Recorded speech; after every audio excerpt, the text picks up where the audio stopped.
Okay, well, Coco, we got Premium Edition games. Jeffrey and Barry are back with Viking Stew and Jeff on GoGameGo tonight. It's their third stop. I can still remember the first time they come in. I ended up buying Super Blood Hockey. And then the second time they were on, I ended up buying the special edition pack to go with it.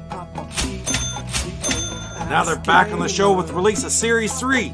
They got Phoenotopia Awakening, Good Mighty Fighting Federation, Cathedral. What am I going to buy next? Here comes the money. Here we go. Money talk. Here comes the money. Damn you, GoGameGo!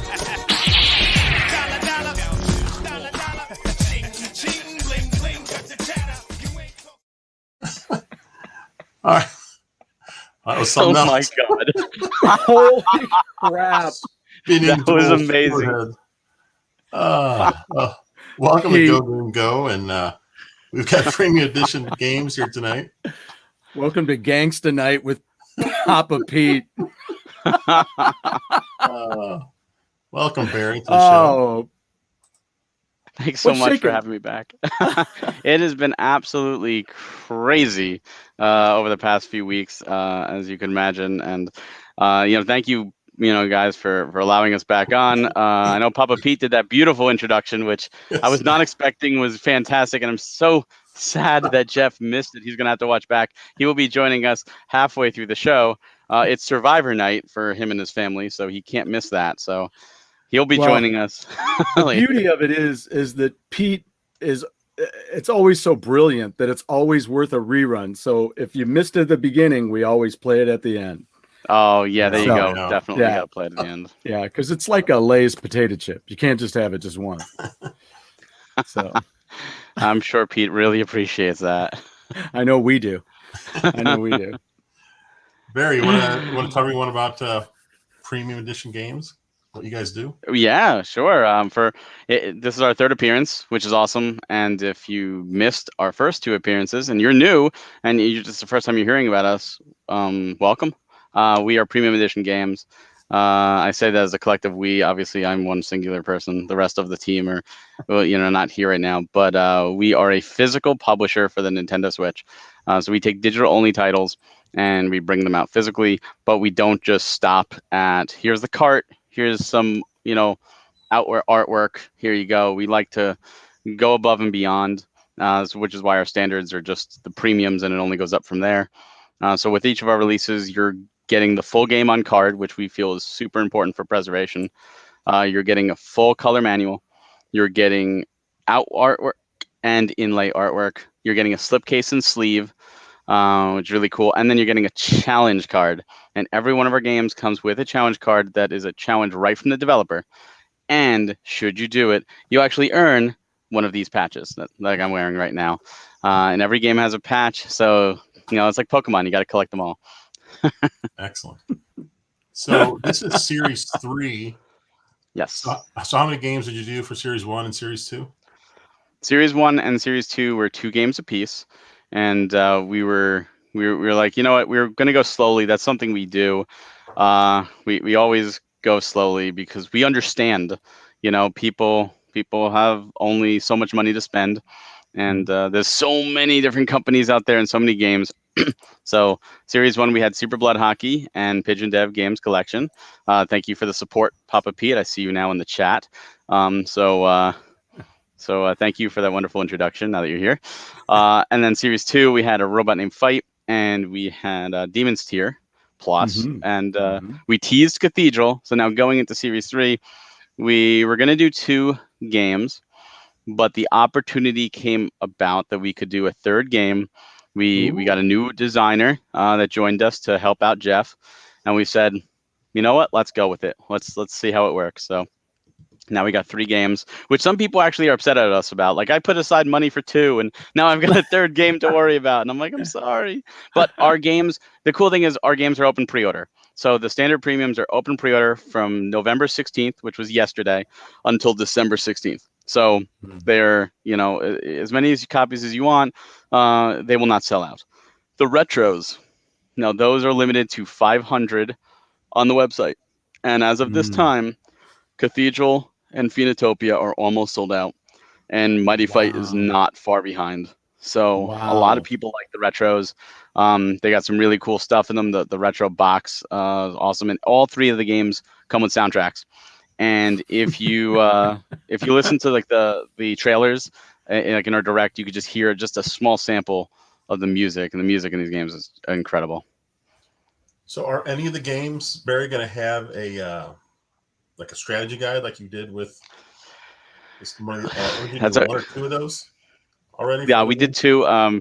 Pigeon Dev Games Collection for Series 1, Robot Named Fight for Series 2, and our Kickstarter project, Sunshine Anthology, will have one as well. But there's none for Series 3, and there's a couple reasons for it. One, strategy guides take time to write, right? They don't just appear out of nowhere. Right. Two, right now with the way the world is, we have to wait for production overseas and then for it to be shipped down. So like right now, people who got the Robot Deluxe, they are stuck waiting until Q1 2022. And we hate that because so many people, they're like, oh, you know what? I got Robot. Drive that crowbar right into the wallet. They wanted to get it. They wanted to partake in the challenges, and we get that. And they're stuck waiting. Maybe they were hoping to play it for Christmas, and they can't. And we feel bad about it, but there's nothing we can do. Like, this is outside events, outside of our control. So we decided, let's try a series without a deluxe and see, because Series 2, we got about a 3-month window from close of pre-orders to sending out the premiums, and about a 4-month window to get the retros out, because the retros, crossing fingers, should be shipping by the end of this month for Series 2. So we figured 3 to 4 months, that's pretty good. Deluxe is obviously farther out. So let's see how we're doing it. But to make up for it, we have the a third game in there. So we a lot of people saying, when's the strategy guide coming? And it's like, there's none for these. But I do have to say, we do have a mini strategy guide in the Cathedral Retro that's done by Philip Sommers, the hand-drawn game guides of fame. Like he did that wonderful Kickstarter, the Zelda and stuff like that. So there's a mini strategy guide there in the Cathedral, but there's no full hardcover strategy guide. Wow. So are all your games still available? Yes. As of right now, the retros are close to selling out, but they are available. So if you're watching this, you want to get a retro, go for it now. As for the standard premiums, they're open pre-order. So we want to make sure everyone can get those. Okay. Is there anything special that you guys do that, whether it be monitoring your product or I know it's always a thing where you want to stay on top of it, but is there anything within the organization or multiple things in your organization that help you keep these things, especially right now when everybody else, including yourselves, are having challenges getting products out? What it is it's staying on top of things. So when we did Series 1, we were new. We had no idea. We launched Super Blood Hockey in August, and we didn't even have it pass lot check. It took us 2 months of just back and forth before it even passed lot check. We had Pigeon Dev pass lot check before Super Blood Hockey. And the idea when we launched is we were going to have Super Blood Hockey in hands before we put Pigeon Dev up. Because of that delay, we said, well, let's just throw Pigeon Dev up because it's past lot check. At least we can make that game. And they happened to come out at exactly the same time. And there was like a happy accident, because then we're like, hey, this works. Let's do this every release now. Let's just put them together, make the series actually a group.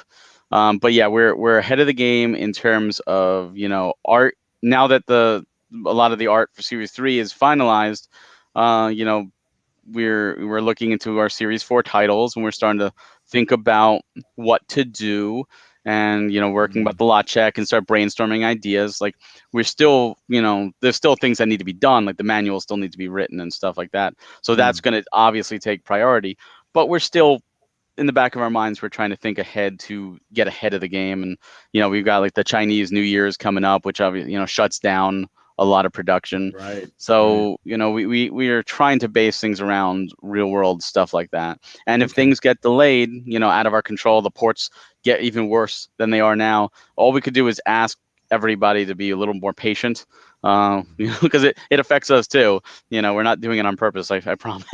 Right. Yeah, because it just seems, I was speaking with someone recently who's working on a new book, and they told me, they're like, even if I got everything together and had it out, and this has been almost a month ago when they told me this, like, even if I had everything together and could get it out by tomorrow, I still wouldn't have it in time for the holidays. I can't even, it's just not happening. Yeah. So that's just, I've seen a lot of people say, like, do your Christmas shopping right now, because if you wait, you're not going to get it. If you order something in later November or December, it's not even going to get to your house in time, because everything's backed up, and obviously the holidays affect that. So that's where our goal is. If by the end of this month, hopefully before Thanksgiving, we'll have the Series 2 retros out, and then we won't have to worry about that, because Q1 2022, we've got the retro, or the deluxe for Robot. Nothing for December other than the pre-orders going up, and nothing will be shipping there other than the stuff we have, to ship out. So nothing new. So we should thankfully be okay. But it's definitely something we're keeping our eye on, for sure. We get emails all the time, prices going up, and here's some delays you should be prepared for. And a lot of people don't realize that. I mean, even just since we started, the price on a lot of materials has gone up, and which sucks, because obviously that eats into your profit. And we're doing everything in our power to keep our prices consistent. So right now, our prices have stayed the same, 40, 60, and 100. Will that always be the case? We can't say. Obviously, it's just like anything. You go to the grocery store now, and food has gone up. Why did food go up? Because the farmers have less crops, or everything's getting more expensive to run. It's right out of our hands. Yeah, especially fuel prices too, and everything. Big time. That's my wife's out in California right now. She took a picture at the gas station, and it was exactly what I just heard on CNN 10 earlier that day, about all the gas prices, and over $4 in California. And you're like, and damn, and they don't pass that on to, or they pass it on to their consumers. So it all gets passed on, and that's the thing that sucks. The people who are purchasing products are the ones who are really paying that extra money, not the truck drivers. Right. Hey, Barry, when do you was have any you of your guys were series- here? Oh, I'll go ahead. I'll wait. Go ahead. Oh, go ahead. Barry, do you have any of the Series 1 and Series 2 games still available? Okay, that's a great question. Series 1, we have Super Blood Hockey sold out. No more. As for Pigeon Dev Games Collection, we just took it off the website a couple days ago. We only had a little few stock left, and any remaining stock is now convention exclusive. So Cool. We do have some left of Pigeon Dev, but we will be reserving that just for conventions. So if you're just discovering us now, come out and see us, and you'll be able to pick that up. Robot Name Fight, the premiums are sold out. Demons Tier Plus, we may have a few more go back up, but it's really not looking well. I mean, I don't want to say yay or nay. As for the Series 2 retros, once they're assembled, because the assembly process is beginning, I can tell you that, at the warehouse. Once they're assembled, we will have to ship out all pre-orders, and then we'll have to look at our remaining stock.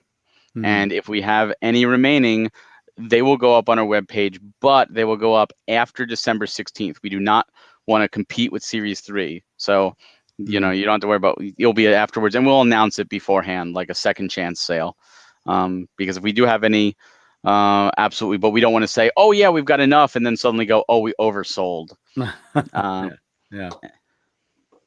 But yeah, it's a great question.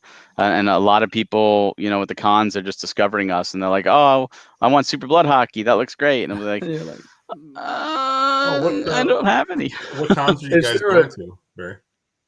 It was good. Jeff has been through quite a bit. And it was like Southern Fried Retro Expo, and he was one in Texas. I forget which one it was.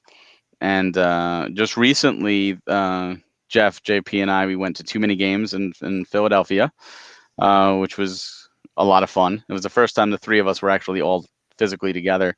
So that was a blast, and you could hear our panel.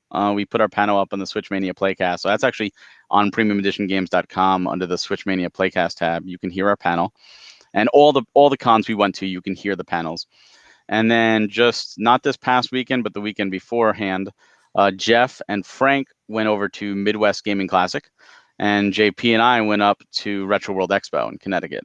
So Wow. we did double con weekend. So, you know, pretty much if there's a con that one of us can get to, we're going to try to do it. There's no guarantee, you know, like there's really nothing now until like next year. But it's one of those things where we're not going to hit every con, but if it makes sense to us, we will absolutely. And if we're going to a con that you're going to come to, please come say hi. We would love to talk to people. And I think that's the best part for me going to the cons has just been meeting, you know, people who have followed us. Like, you know, people showed up wearing the patches and I was like, that's fantastic.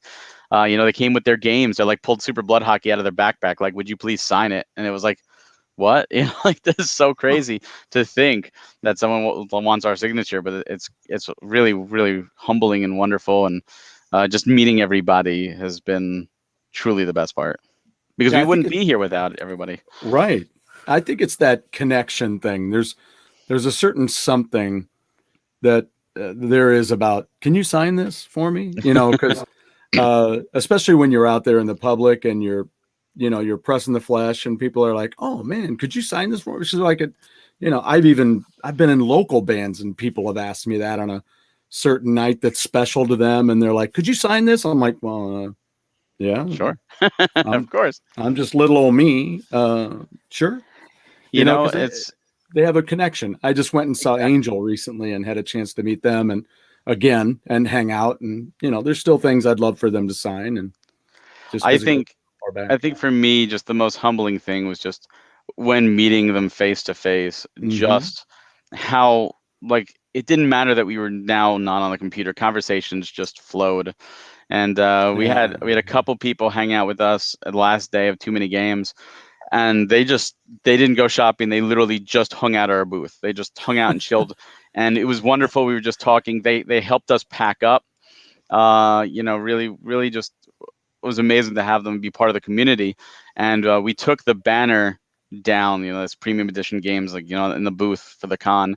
We took it down and we all signed it, Jeff, JP, and I, you know, Too Many Games and all that.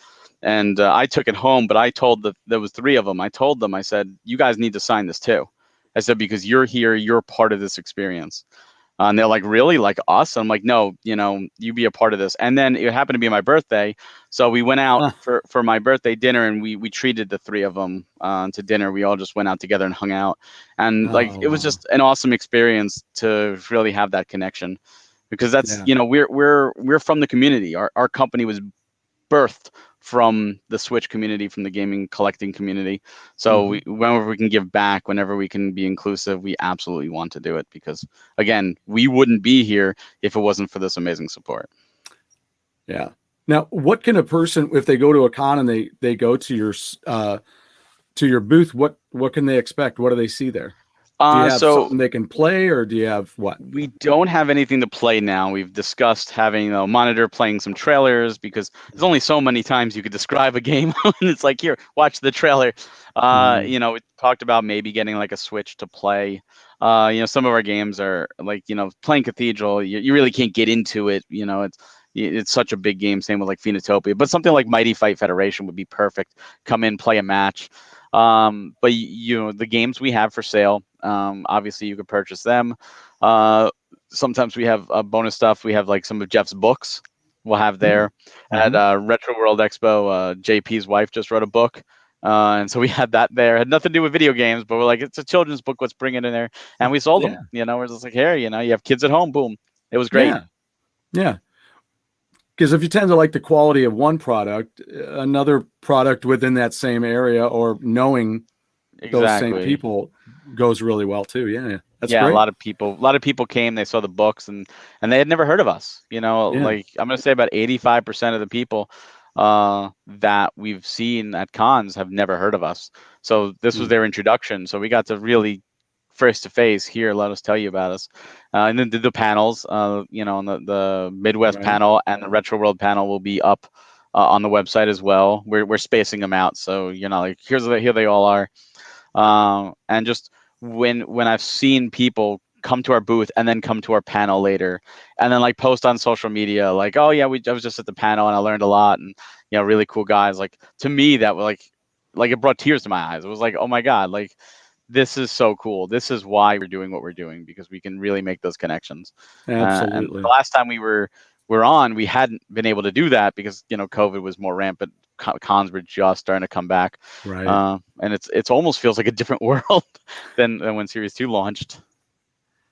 Barry, I forgot to. I don't know if I asked you this, if we asked you this the first few times, but because there's a lot of companies you were mentioned earlier that are doing what you do as far as selling previously digital only games physically. So what made you guys decide to jump in with so much competition out there? Well, you used a word there that I disagree with, and I think the rest of the team does too, and that word is competition. We don't view anybody else as competition. We view everybody as awesome people doing awesome things, and we're just trying to do the same in our own way. We're collectors. We're collectors at heart. We purchase games from all these companies as well. That's just what we do. We enjoy those games too. But it was one of those things of, could we do it? Let's try. Let's see if we can do it. And with so many games out there, I mean, the eShop is so many games. I mean, it's ridiculous. There's plenty of, as I say, like fish in the sea, and there's so many titles. For example, let's look at Phoenotopia. Phoenotopia is a truly phenomenal 2D action adventure based off Zelda and Metroid and old school adventure. Just gorgeous graphics, 16-bit pastel colors, and the game is huge, like 40, 50, 60-hour game. This is a game that was approached not by one, but two other companies, and I don't know which ones. They asked them, how are the digital sales? And the developer said they suck because the game came out and just got buried under all the eShop releases. And both those companies said, we don't want the game. So we came around, and when we said we wanted it, they were like, no, you don't want it. Our digital sales suck. And we're like, we don't give a crap. That game is awesome. We played it. We fell in love with it. We want to do your game. So to me, that just shows that there's plenty of room in this market. So I don't view anybody as competition, and I don't think anyone else in the team does either. And it just allows more exposure to some of these great games. At the panel at Retro World, for example, we showed the direct, and I asked everybody afterwards, how many people here have heard of, Cathedral, have heard of Phoenotopia, have heard of Mighty Fight and Sunshine Anthology, and like one or two people raised their hands out of a room of like 35. And when I asked how many of you would like to play or own these games, whether you buy them digitally and support the developers, or you buy them physically and support the developers, and about 80 to 85% of the room raised their hands. So to me, that told me that we were doing something right, because we were bringing attention to games that are passion projects by hardworking developers that just didn't get the attention they truly deserve, and or the exposure they deserve either. Yeah, I play my Switch pretty much every day. I'm on the eShop all the time, and I had never heard of Phoenotopia or Mighty Fight Federation. And when I saw your direct, and I saw Phoenotopia, which of the three, that's my favorite one as far as what I saw. It just looks amazing. I really want to get that game. But I was like, how did I not even see this game? It's amazing, because I'm on there a lot. I'm not like, I don't just sound like a casual player. I got a ton of games. I'm always looking for something, and that one in particular looks right up my alley. It looks amazing. It is, and that's exactly what's going on. Every week there's like 30, 40, 50 games coming out on the eShop. It's stupid. And there's no way anybody can play them all. So that's one nice thing about all these companies, is that everyone is doing their own niche, and everyone's doing them differently. The thing we're trying to do is not like regurgitate them all out. Like, we don't want to be like, all right, guys, so Series 3 launched, last week or this week, and the next week we're going to have Series 4. And like, no, Right. Series 4 is not going to be, announced until, and this is something we hold, until at least the standard premiums of Series 3 have shipped. So if you notice, this Direct or Series 3 Direct didn't actually happen until we got Series 2 shipped. And we had a little issue with Series 2, which was Demon's Tier, where we had the wrong ESRB on the cover. So we had to reprint covers and get that all in, and that delayed us. So our Direct we were going to do earlier, and no, we have to push the Direct back because we do not want to have a Direct while people are still waiting on a previous series. At least the standard premiums, we like the deluxes, we're not going to wait on. That's too long. But we want to make our customers, we want to make it known that, we appreciate you and we understand you. We understand your business and we appreciate your business, and we don't want you to just be a number like, oh, your order number, PE, whatever. No, you're a person.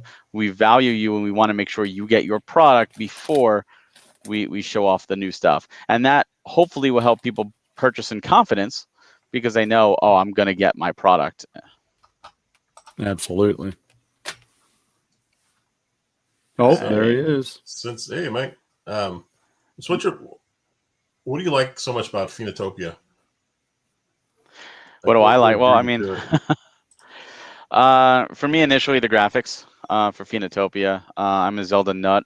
Always have been, always will be. And growing up in the NES, I had Zelda 1 and Zelda 2. And while I did prefer Zelda 1, I thought Zelda 2 had a lot of neat ideas.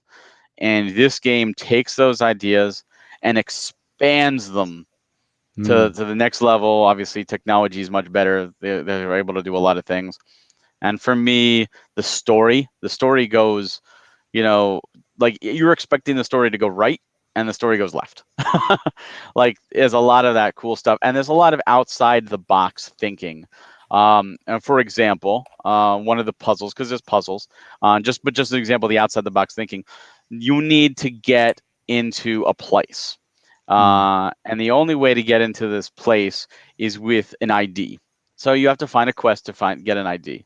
So when you finally get an ID, you're thinking to yourself, like any other game, I got the ID, let me go. But this game thinks outside the box, and the person's picture on the ID has a different hair color than you. So now you've got to go get your hair dyed to the right color so that you can use the ID to get in. And it's things like that were just like, that's genius. That's funny. That is great. And they don't have to do that, but they do it. They go that extra mile. The developer is so passionate. Just such a passionate developer. All of these are labor of loves. Every single one of these games. So, Phoenotopia is like the darling of this. Like, we've noticed, like it's like the underdog. Like, no one expected this. No one knew what it was. Everyone went into Series 3 Cathedral. And while Cathedral is doing amazing, and Cathedral is absolutely an amazing game and 100% worth your time, a lot of people are, even after the Direct, were like, Cathedral's great, but where the heck did Phoenotopia come from? I was looking this up. Phoenotopia launched August of 2020. Yeah. I was just going to ask that. Never even heard the name before. It's crazy. Yeah. Yeah, you know everything. So over a year ago. That's wild. It looks fantastic. Mighty Fight Federation, is that a two-play, like a one-on-one fighter? Mighty Fight Federation is. Did you ever play Power Stone? Yeah, on the Dreamcast. Yeah. Yep. It's like that. So it's one-on-one, or you could have up to 4 players. And you could do local, or you can do online. There's a full story mode, like an arcade story mode with cutscenes, animated cutscenes and everything for all the characters. And then there's also like mission mode, and you could just do free-for-all matches, training, and it's got that isometric, wacky, cool fighting, but it also has a very deep fighting system with, you go into the training mode, and the training will take you through all the different combos to do, how to do it, how to do your specials. There's a lot to that game. You could button mash it, sure, and you'll probably lose, or you can take the time, go into training with a character and learn them. But every character plays differently, and you get 11 unique characters and really cool designs. Like we were doing a stream last night, and I made a comment about fighters like this. You know, a lot, you like to say Smash Brothers. Most people, when they played Smash Brothers the first time, they picked the character of their favorite franchise that was represented. And a lot of people don't main a character from their major franchise. They wind up playing somebody else, and they're like, "Oh yeah, you know, I love Marth, and I never play Fire Emblem." You know, like that's what happens, and that's what happens with this game. I think a lot of people are gonna go into this game, and they're gonna pick the guest characters, and the guest characters play amazingly, but then they're gonna branch off and try the original characters, and I think they're gonna find that all the characters are so well done and so awesome. But the guest characters, I mean, you got Toe Jam and Earl. I mean, that is such a cool I was going to throwback. ask you, I see them right there on the playing card or the trading card. I was like, are they in the game? Yeah, Toe Jam and Earl are Very in the cool. game with a level. You got Funkatron as a level. You get Ukulele. You get Kunio and Ricky from the River City Ransom Kunio-kun series. Wow. And then you get Miriam from Bloodstained, featuring levels based on that, music based on their stuff, mechanics based on their original games. So you're getting 5 guest characters, all the guest characters on the card. So you're getting the complete thing, plus 11 other originals. So you're getting 16 total. And you mentioned the cards there. The cards there, you know, when you buy the retro, you get pack A included. But there is a pack B and C. All packs are static, so it's not randomized. And if you get all 16 cards and you flip them over, they make an image. If you put them all together, like the old school trading card game, like the Teenage Mutant Ninja Turtle cards or the GI Joe or the Marvel stuff, like those type of things. Like we wanted to do something really cool for the back, so we decided to do that. So those playing cards or the trading cards, really, those are also open pre-order, which is great. So you don't have to worry. The set B and C you can pre-order. So you can buy B and C separately. You could also buy A separately, and you could buy a bundle pack of A, B, and C, and you save a little money if you do that. The retro box, all the retro boxes will come with A by default. So if you buy the retro and you want the full set, you get B and C. I know people that are buying a set just to frame the picture, because the picture is the retro box, which is based off of Mighty Final Fight for the NES, and it looks amazing. Right now, Barry, I was thinking, well, it'd be cool, wouldn't it, to frame them and have it all flipped over so you get the actual image? Yep. So we have had people say, like, I bought a set for that. I bought a set to put in a loose leaf book. You know, I bought a set to keep sealed, to keep with my retro box and keep it all together. Absolutely. Like I said, they are open pre-order because we you know, it's the first time we're doing this. We want to make sure to meet the demand. We want to make sure that you know, you're not like panicking. You can get them. But it was something unique. We're like, we need to do something really unique with this, and with all the characters. You know, every card is a different fighter, and they're so crazy. And I was just watching comments last night when we streamed it, because we showed off, you know, gameplay. People are like, wow, this game looks so much better than I thought, and this play is exactly what I was hoping it did. And wow, you know, I was going into it for, like, you know, Toe Jam and Earl, and like, oh my god, you know, Hexbane looks amazing. What the heck? This looks phenomenal. And is that a skeleton playing a guitar with a scythe? What? Like, you know, it's like, yeah, it is. This game is crazy. It's amazing. Yeah, it's just looking. Man. This game, Mighty Fight Federation, came out February this year, and yeah, again, I've never heard of this game. Cathedral's the only one of the 3 that I've heard of. Did you hear about Cathedral before our Series 2 Direct, though? I don't remember. Or is that where you discovered it? Man, I don't really remember. Yeah, because we did tease it in our Direct as a one more thing, because we're like, oh, this is going to be our one more thing, you know. And the developers have been amazing. Like in our Direct, we show off the Miriam trailer. That Miriam trailer actually officially launched the day after our Direct. Our Direct was the first place that trailer launched, and the developers gave us blessing to do that, which was amazing of them. But we were like, yeah, we got to do something cool. And So this makes 9 games total so far. no, this is 7 games total, and not counting Sunshine Anthology. If you count Sunshine, we're at 8. At 8. Okay. Why Yeah. am I thinking? Are you There's thinking 2 of because Series the- 2. Right. Yeah, no, it's 2, Okay. 2, and 3. 2, But 2, we 3. Yeah. but we do have Sunshine Anthology, which is our Kickstarter. That is the Kickstarter was for Sunshine Manor. That is now out on Steam. So if you did back it, we got a Steam code. They're in the works of porting it to the Switch. We're gonna wait for them to port it to Switch and do a little bug testing. Same with Camp Sunshine, which is the first game they put out. That's being ported to Switch. And once they're both on Switch and bug tested and officially out there, then we'll begin working on the physical, and the physical will contain both those games together. All right, Crow, I agree. I like slipcovers too. And you know what? It's funny you say that. We've had people, message like, "Hey, is there a chance we could buy them without the slipcovers? I don't want the extra little bulk." Well, that's like I just got this new the new Wayward Sons, and it's got the slipcover on the CD, and but it's autographed. This one, That's they autographed these, so I was like, well, okay, that's cool. But I did start taking them off of my DVDs because I'm like, okay, I don't need to do that every time. Hey, you know what? Everybody can collect the way they want to collect, and everyone can display. And the nice thing is, if you don't want to put the slipcovers on, you can take them off. Right. Nothing's stopping you. But we Right. look at the slipcovers as another way to showcase amazing art, because every Absolutely. one of our pieces of art is unique, which you can see just by looking at the pictures. I mean, we always try to do cool stuff. Mighty Fight was done by in-house team, our new developer, or our new designer, who was amazing. And like I said, the retro box is based off of Mighty Final Fight for the NES.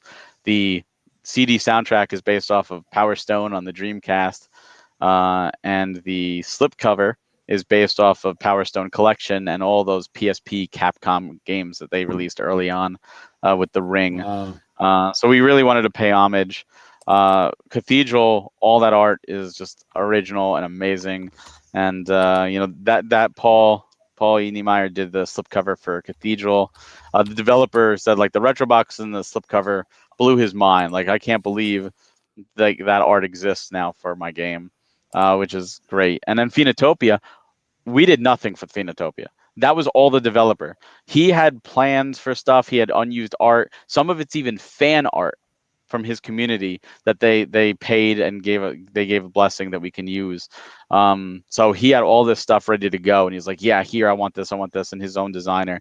So we literally gave him, here you go, make the game of your dreams. We'll put it out for you. So this is the packaging he wants. Like the soundtrack stuff, there's a digital version, and they designed all the artwork for the digital version. He's like, well, now we'll just use it and make it physical. Like, all right, let's do it. Absolutely. I was going to say we could pop onto. I have the website pulled up here. Yeah. We could share that. Yeah, absolutely. And then we could take a look at what we've got, as long as it'll do it. I said go ahead, and there it is. All right, there we go. There it is. Yeah. So here we've got, when you go to your site now, you've got, here's the new setup for Mighty Fight. This is the big retro edition. Yeah. Look at that. So, wow, Dreamcast look at cover this. there for the CD soundtrack. That's awesome. Yeah, see, that's what I'm saying. Like, that's Power Stone. Like, it's homage Power Yep. Stone. You can see the slip cover in the top left, the homage to the Power Stone collection. The cover art is just awesome too. The manual has its own art. The challenge card is its own art. Like, everything we use, and there's inlay too. We haven't even revealed the inlay art, but all the games will have inlay art as well. Wow. So that's one heck of a package there. That's $60. That's it. $60. That's it. You get all of that. And the soundtrack has, just so many great composers. People who worked on like Sonic and Mega Man are on that soundtrack. Wow. So it's like, what? We get to release a CD with their music? This is phenomenal. Oh my gosh. like Now the- here's the Phoenotopia. Yeah, I like Yes, the that's- Super Nintendo box there for. Yeah. So one of the Cool. things we do on the main page, by the way, that top, it should scroll. There's 3 dots So you could Yes, I probably just noticed that. Yes. you could probably just leave it there because it goes through, like, there's Cathedral now. Yeah, But there if you go. if you click, you should have Yeah, the middle one should be Phoenotopia. There it is. yeah. We ask all our developers, because all our retro boxes are the same size. They're N64/SNES size. So if you buy like a retro protection, that's what you would buy. And we let the developers, what do you want to do? Do you want NES vertical? Do you want Super Nintendo horizontal or N64 horizontal? And Series 1, all of them have been the NES. Series 2, they were all horizontal Super Nintendo. And this one's a mix. Cathedral's more the NES style, so it's an NES box. Phoenotopia is more Super Nintendo style, so they're the Super Nintendo box. That's so cool. That's And so cool. the reason behind that retro box, the art, was actually based off Zelda 2. There's an official artwork from the manual. Might even be, I know it's on the actual Game and Watch that they released, of Link walking away from the castle with like all his weapons, like ready to go, like a somber tone. And they love that artwork because he's off on adventure. So they wanted to do that with the retro box and not make it, obviously one for one. It's its own original, but the idea is here's Gail going off on her adventure, leaving her town with her map out. Man, this is that Switch box is beautiful. I love that. It's just, the art is amazing. The colors pop. They did such an amazing job. Yeah. So you mentioned that you have a new artist on board that you're working with. What are some of the other exciting things that have happened within the company that excite you? Oh, wow. So we've definitely made new connections, and we pulled on some members that do a lot of conventions. So we will be, because we all can't go to all these conventions, but we will have more of a presence at other conventions now, which is cool. And we're looking into, because one of the things we did with Robot Named Fight is we did a partnership with Retro Fighters. And Retro Fighters has their own exclusive slipcover and sleeve for Robot Named Fight. Wow. And they also have an exclusive retro box. Like our retro box for Robot Named Fight is Super Nintendo, and then theirs is like NES vertical. So that was a great partnership, and it's done well. And now, variant collectors can get them both. But the game itself is the same. And so we're looking into maybe doing some con exclusive slip covers as an option, maybe, very good. and stuff like that, just to test the field, see how it goes, and then of course make some of them available on the website after the fact as well, because not everyone can go to cons. But just these are like things we're spitballing, we're thinking about, and we're not afraid to throw things at the wall and see what sticks. You're right. It's just how it goes, and not everything works. I mean, but if it works and it's cool, then great. The way we look at it is a variant slipcase gives us a new palette that we could work with or someone else could work with, and if some people say, oh, I don't need both. You don't have to have both. It's the same game inside. If you like having both, you can get both. It just makes things a little different. But our sleeve, the NES sleeve that we did in Series 1 and 2, we're red, red with the logo. We do that in as a nice little bonus, but we want to take it to the next level. Retro Fighters is actually black. Their sleeve is black, which is kind of cool. But for Series 3, we're raising the bar. We're always looking to raise the bar. And we didn't think that was possible even after Series 1. A lot of people said, like, oh, you set the new standard. Like, you set the bar already with your premium standards. And we're like, yeah, we're going higher. People are now calling us the working designs, of the Switch. So we're going to run with that. So I don't know if you can bring up the image there of Cathedral. Yes, I can. Show. Yeah. So The if you one bring from up up at the top here, Yeah, we'll up at just the kinda go top. through. Yeah. Yeah. So if you bring up Cathedral, the first dot, if you look at the manual there, that manual is black and white, right? Looks cool. Now, Yes, right. everything that is white there is not actually white. It's going to be foil. Oh, wow. I was just going to ask you if you're going to do foil like working designs. Oh, well, clearly you didn't get your Series 2 in yet, did you, No. Jeff? Ah, see, Series 2's manual already had foil on it. Nice. So yeah, we're going up.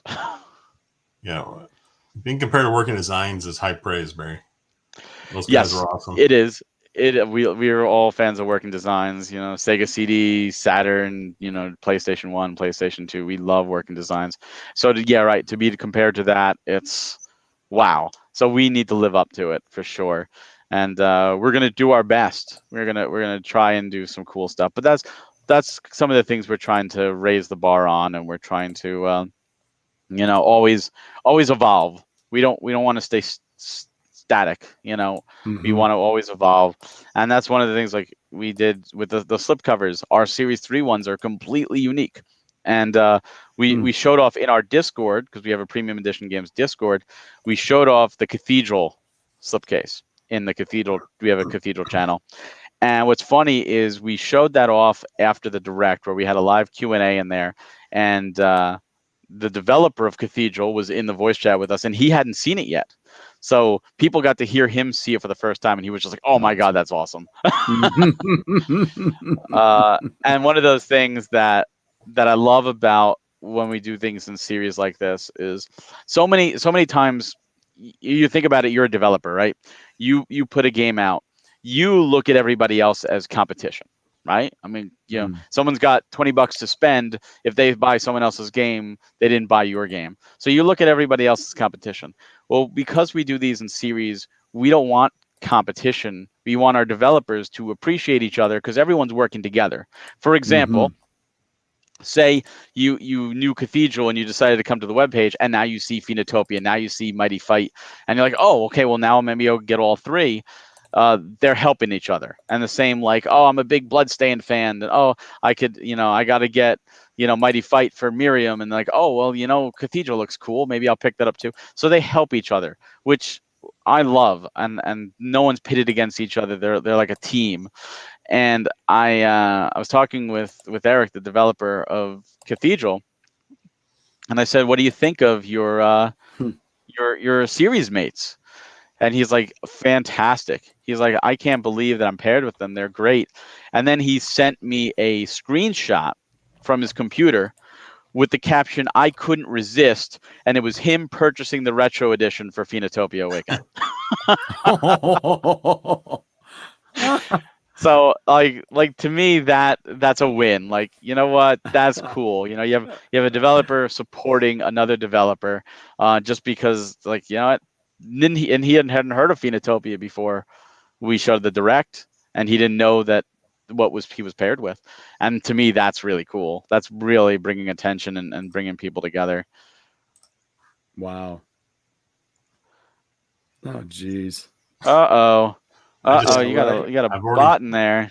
I already blocked, but why is this still going? Oh boy. Woo! There we go.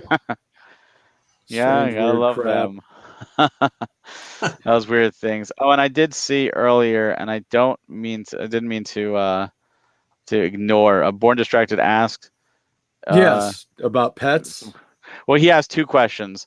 So he asked if I had pets. Yes, I've got 3 dogs, 2 Chihuahuas and a Shih Tzu, and they are high maintenance because 2 of them are in heart failure. So lots of meds every day. Yeah, that's the fun of it. So life, that's life. Yeah. And he also asked if I like Sonic CD. I did like Sonic CD. I didn't like it as much as the others, just because as a kid, I like to just go fast. I just like to hold, to the right and go as fast as possible.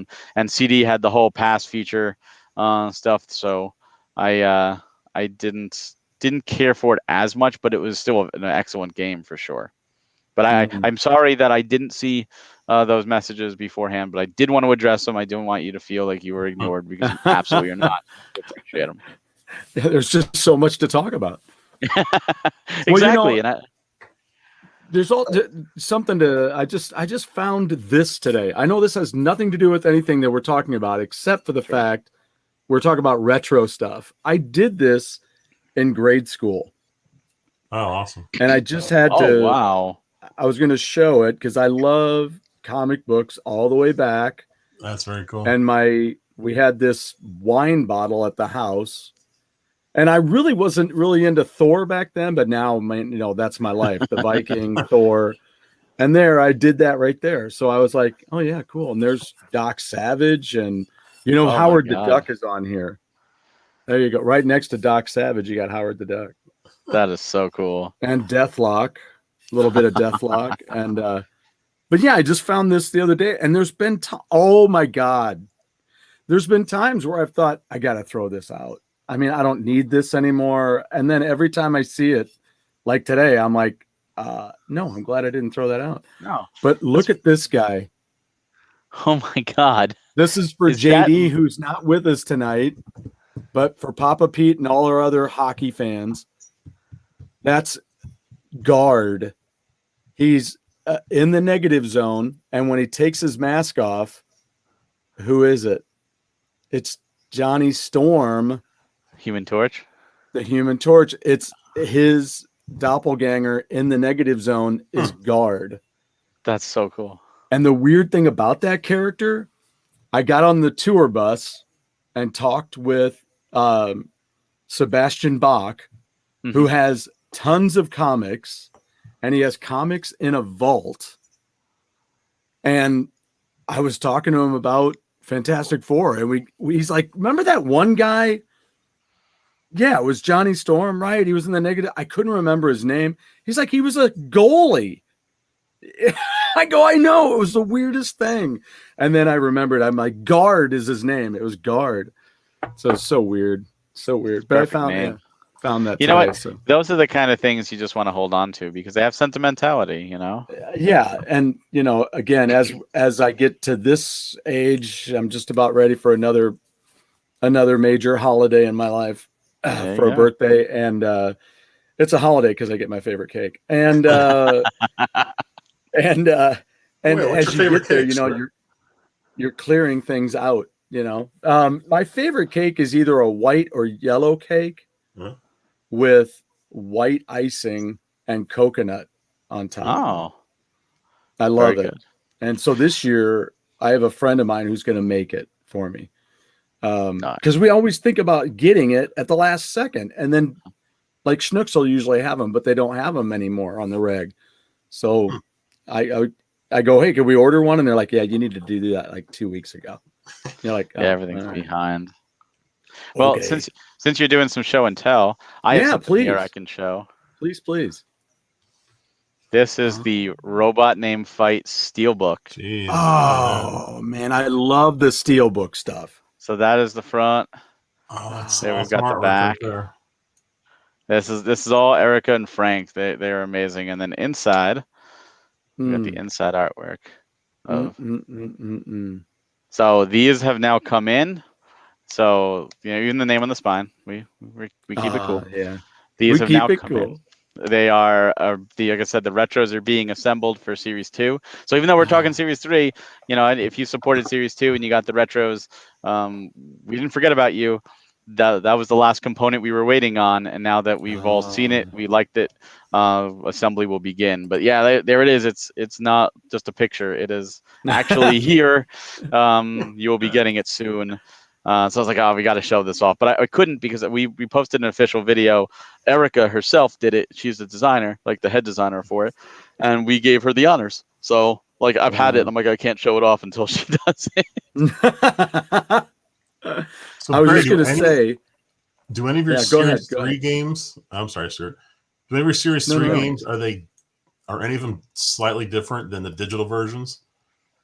So I think, didn't you have Series 2 that was it a Robot Named Fight maybe?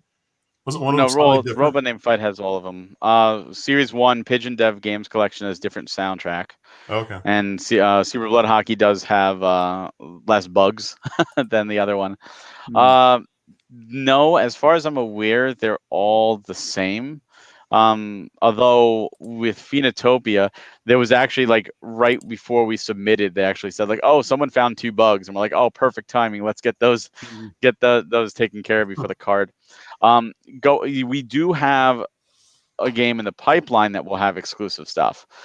We're always up for exclusive stuff, but we can't, if the developer's done with the game, we're not going to say make some exclusive stuff for us. Right. Our main goal, the exclusive stuff is great, but our main goal is to make sure that the game is fully on card. And Mighty Fight Federation, when we were talking with them, one of the questions, like, are there going to be more characters? And they said, this is it. We're done with the game. And that's why we made it Series 3. If they said, yeah, we've got like 4 more characters planned or whatever, we probably would have teased it as a Series 4 title. But once we knew this is it, this is the full game, we want to make sure you're getting the full game on card. Because to us, that's it. I mean, as reservationalists, you want to have that. So many games now you pop in as a download and a patch, and you have to install, and there's only so much on the card, and it's not really physical at that point. The servers go down, and you've got something that you just shouldn't lick and put in your mouth. So with ours, you absolutely will have the full game. Like Robot. We announced Robot. It was going to be a Series 1 title, and when Matt was like, "No, I've got like Deathmatch and all these other things I'm doing still to the game," we're like, "Yep, we're just going to tease it because we want all that on the card. We want to make sure if you purchase one of our games, you're getting the full experience. You're getting the full complete game." Yeah, I wanted to kind of walk us through this real quick. Now, here is the this is a standard edition, and that's going to come with, you got your box, your sleeve, and is that the manual and the card? Challenge card. That's the challenge card. Yeah. So every game has the challenge card. Yeah. That will get you this guy. Excellent. So then you get the steel box, comes with the both of the next 2 levels, comes with the retro edition and the deluxe. And then in the deluxe, this game, I want to put some of these. This game looks so good. I remember when we had you guys on last time, and this was coming out, and I just thought, I think I got to get that one. Did you get your order in? Not yet. Oh, it's sold out. So it's sold out. So I can't. Well, but it doesn't say that necessarily on your website, though. The premium is sold out. The retro is more like what I would do. The retro has a chance that there may be some on the site. But if you bring up the premium again, or there's the deluxe, that's what's coming January. But if you bring up the premium on the page there, I'll show you something cool. Just click the standard. The standard. You took standard, yeah. Yeah, it's standard premium. If you bring that up and you make the picture bigger, you'll see. I don't have it right here with me. You click the picture on the bottom, I believe. Should bring it up bigger. Or here. Oh, yeah. So I'm looking. No, I don't see I'm looking for the slip cover. Because that slipcover there we go. That slipcover is Paul E. Niemeyer slipcover. Amazing. One of my favorite slipcovers. Looks just phenomenal. So many people love that slipcover. But to give you a contrast, this, I have that one upstairs, but this is the Retro Fighter version. Just so you can see on the screen, you can see there are 2 different slipcovers. So if you are a collector of that, you can get both. And you can actually see there's the black dust sleeve for their version. Oh man. But that's the only difference. Inside you're going to get the exact same game, the exact same manual, the exact same challenge card. So it was cool that we got to partner with them and really do this kind of dual release. And like there you see our retro box, it's the SNES style, like Super Metroid. Theirs is vertical, like an NES style box. So you have 2 different options. And Retro Fighters Robot Name Fight is available. Like their premium is in stock. So you can get theirs. And there's you can see the slipcover or the steelbook. I mean, right there in the picture. Yes. You can see it there in person. It is the same. It is awesome. It's so killer.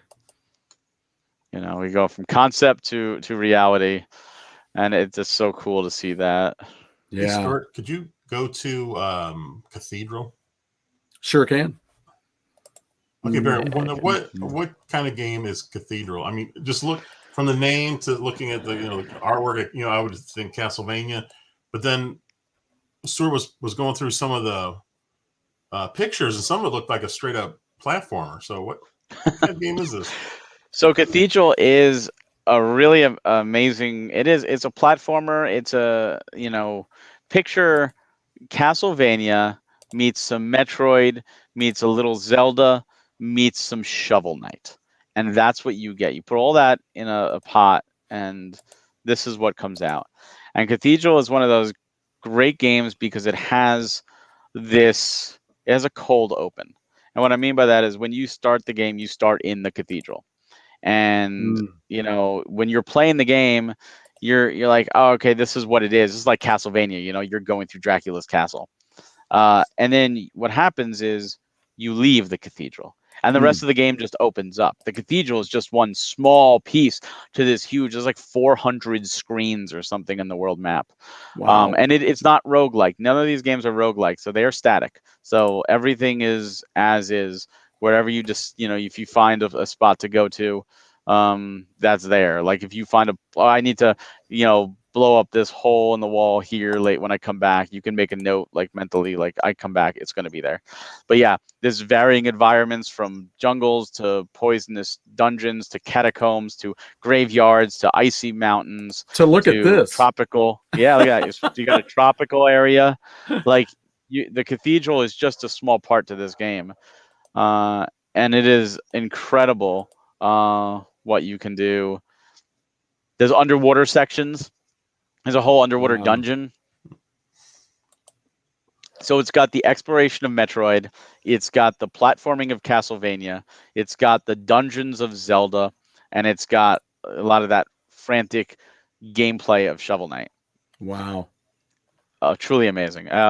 We all 100%ed that game. It took me around 40 hours. And I was addicted. Wow. I couldn't stop playing. It was like, oh my God, I couldn't wait to get up in the morning and play Cathedral. Wow. Yeah, it's so good. They're all so good. Every one of our games has captivated me like that when I do my playthroughs.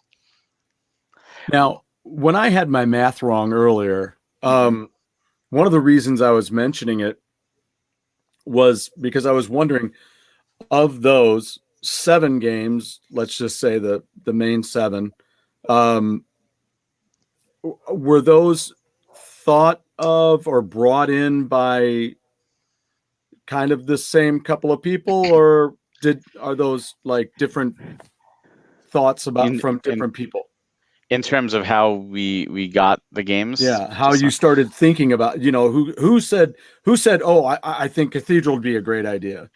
So that's interesting because every game has its own story. Right. There are games where we're always looking for games. So we're looking at eShops, we're looking at videos. Someone says top 10 videos of games that need physicals.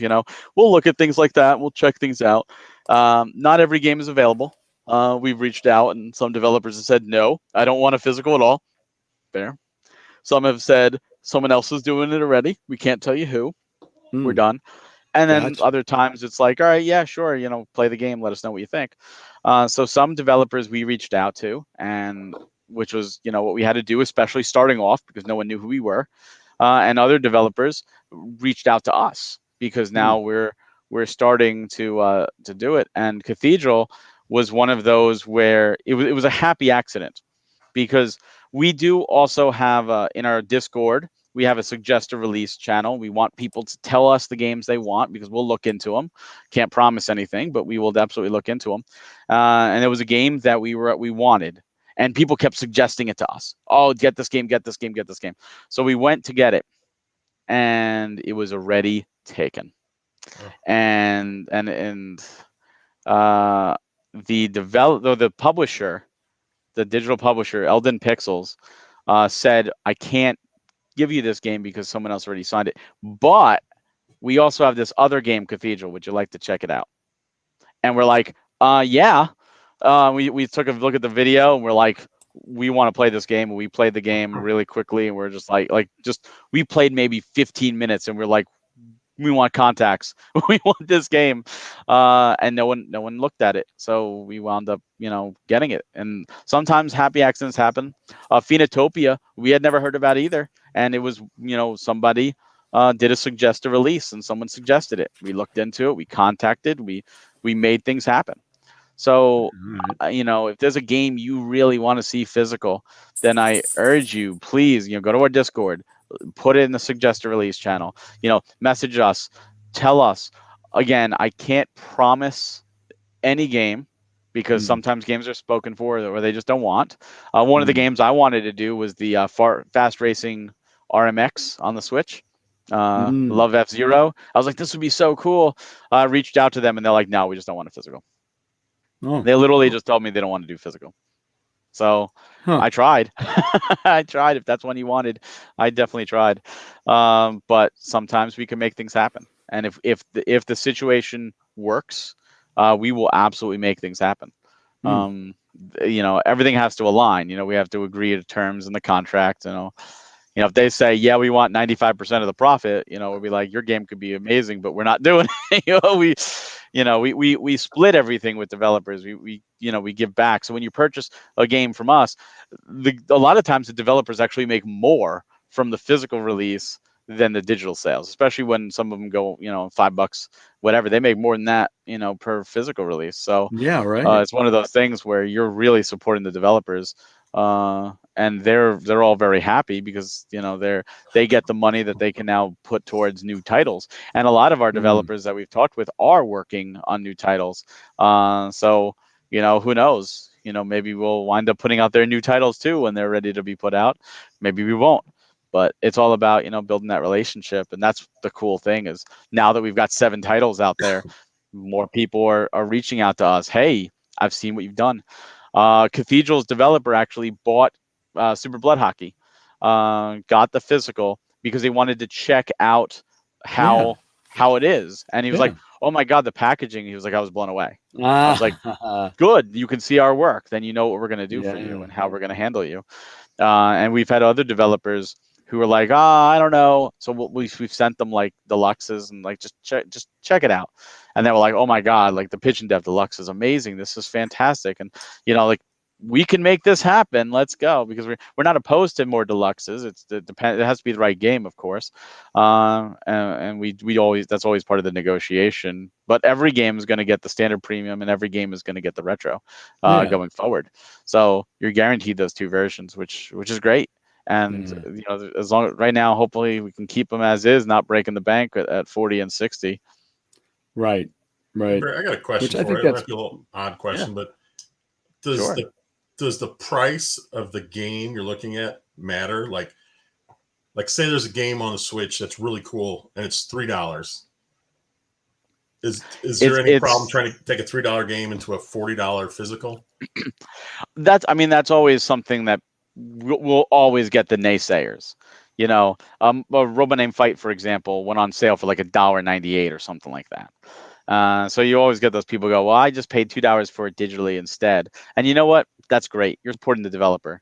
Absolutely go for it. We've had other people say for $2, I'm grabbing it digitally, but I'm still grabbing it physically, in which case, great. You're supporting the developer twice. If a game is like 99 cents, a lot of times the price dictates the content. So if the game, it's not really about the price, it's really about the content of the game. So if it's 99 cents, but it's a 60-hour adventure, and it's a really cool adventure and we have fun with it, no, the price means nothing. If it's 99 cents and it's literally like Snake, we're probably not going to, move Snake. There's Jeff. He's joined us. Welcome, sir. I probably should have given him a second. I didn't even mute the my TV. It's like, I'm here. Okay. Oh crap, I'm in. I'm in. Oh, there's spoilers over here. No, I didn't write any game titles over here. He's over there writing the joke ones out. No, that's not real. No, I literally just wrote S3, so Series 3, and I'm doing my production tracker. Wow. How was the show tonight? And of course, this is Series 2. Yeah. We've been talking some Series 2. That's the interior of Demon's Tier. That's actually what people are getting in their bonus, and I see people framing that art now because like you're getting an extra cover, and that's wooden canvas though. So wow. Ridiculousness. It's so sexy, man. We've been having wild times. I got the think I have the steelbook right behind me too. Yeah, I was showing it off. Yeah. See, he has accessible. All I have over here is like Switch Collector Volume 2, a bunch of craziness. Oh, you got that in already. People have been asking about that. No, I have the demo. The demo. Because we're getting it gilded in silver. Nice. So I should be getting in the advanced copy soon because they just finished printing, and then now they're going to be in the nightmare that is freight shipping. Oh yeah. Yes. Yay. Ports congestion and manning woes and all of that stuff. Yes. So I had asked Barry earlier what were some of the things that he was really excited about that's happened within the company since we last talked. What would you say is something? What was the single word answer that Barry said? I didn't say a single word answer. He never says a single word.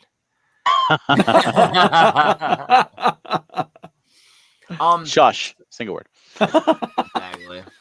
I would say the most exciting thing outside of, just signing some really cool titles, because I mean, we got 2 Metroidvanias in this series, and we got a fighting game with 4 known franchises. Like this is my favorite series, and then the next series will be my favorite series because they're all my children. I can't choose a favorite. It's all my That's games.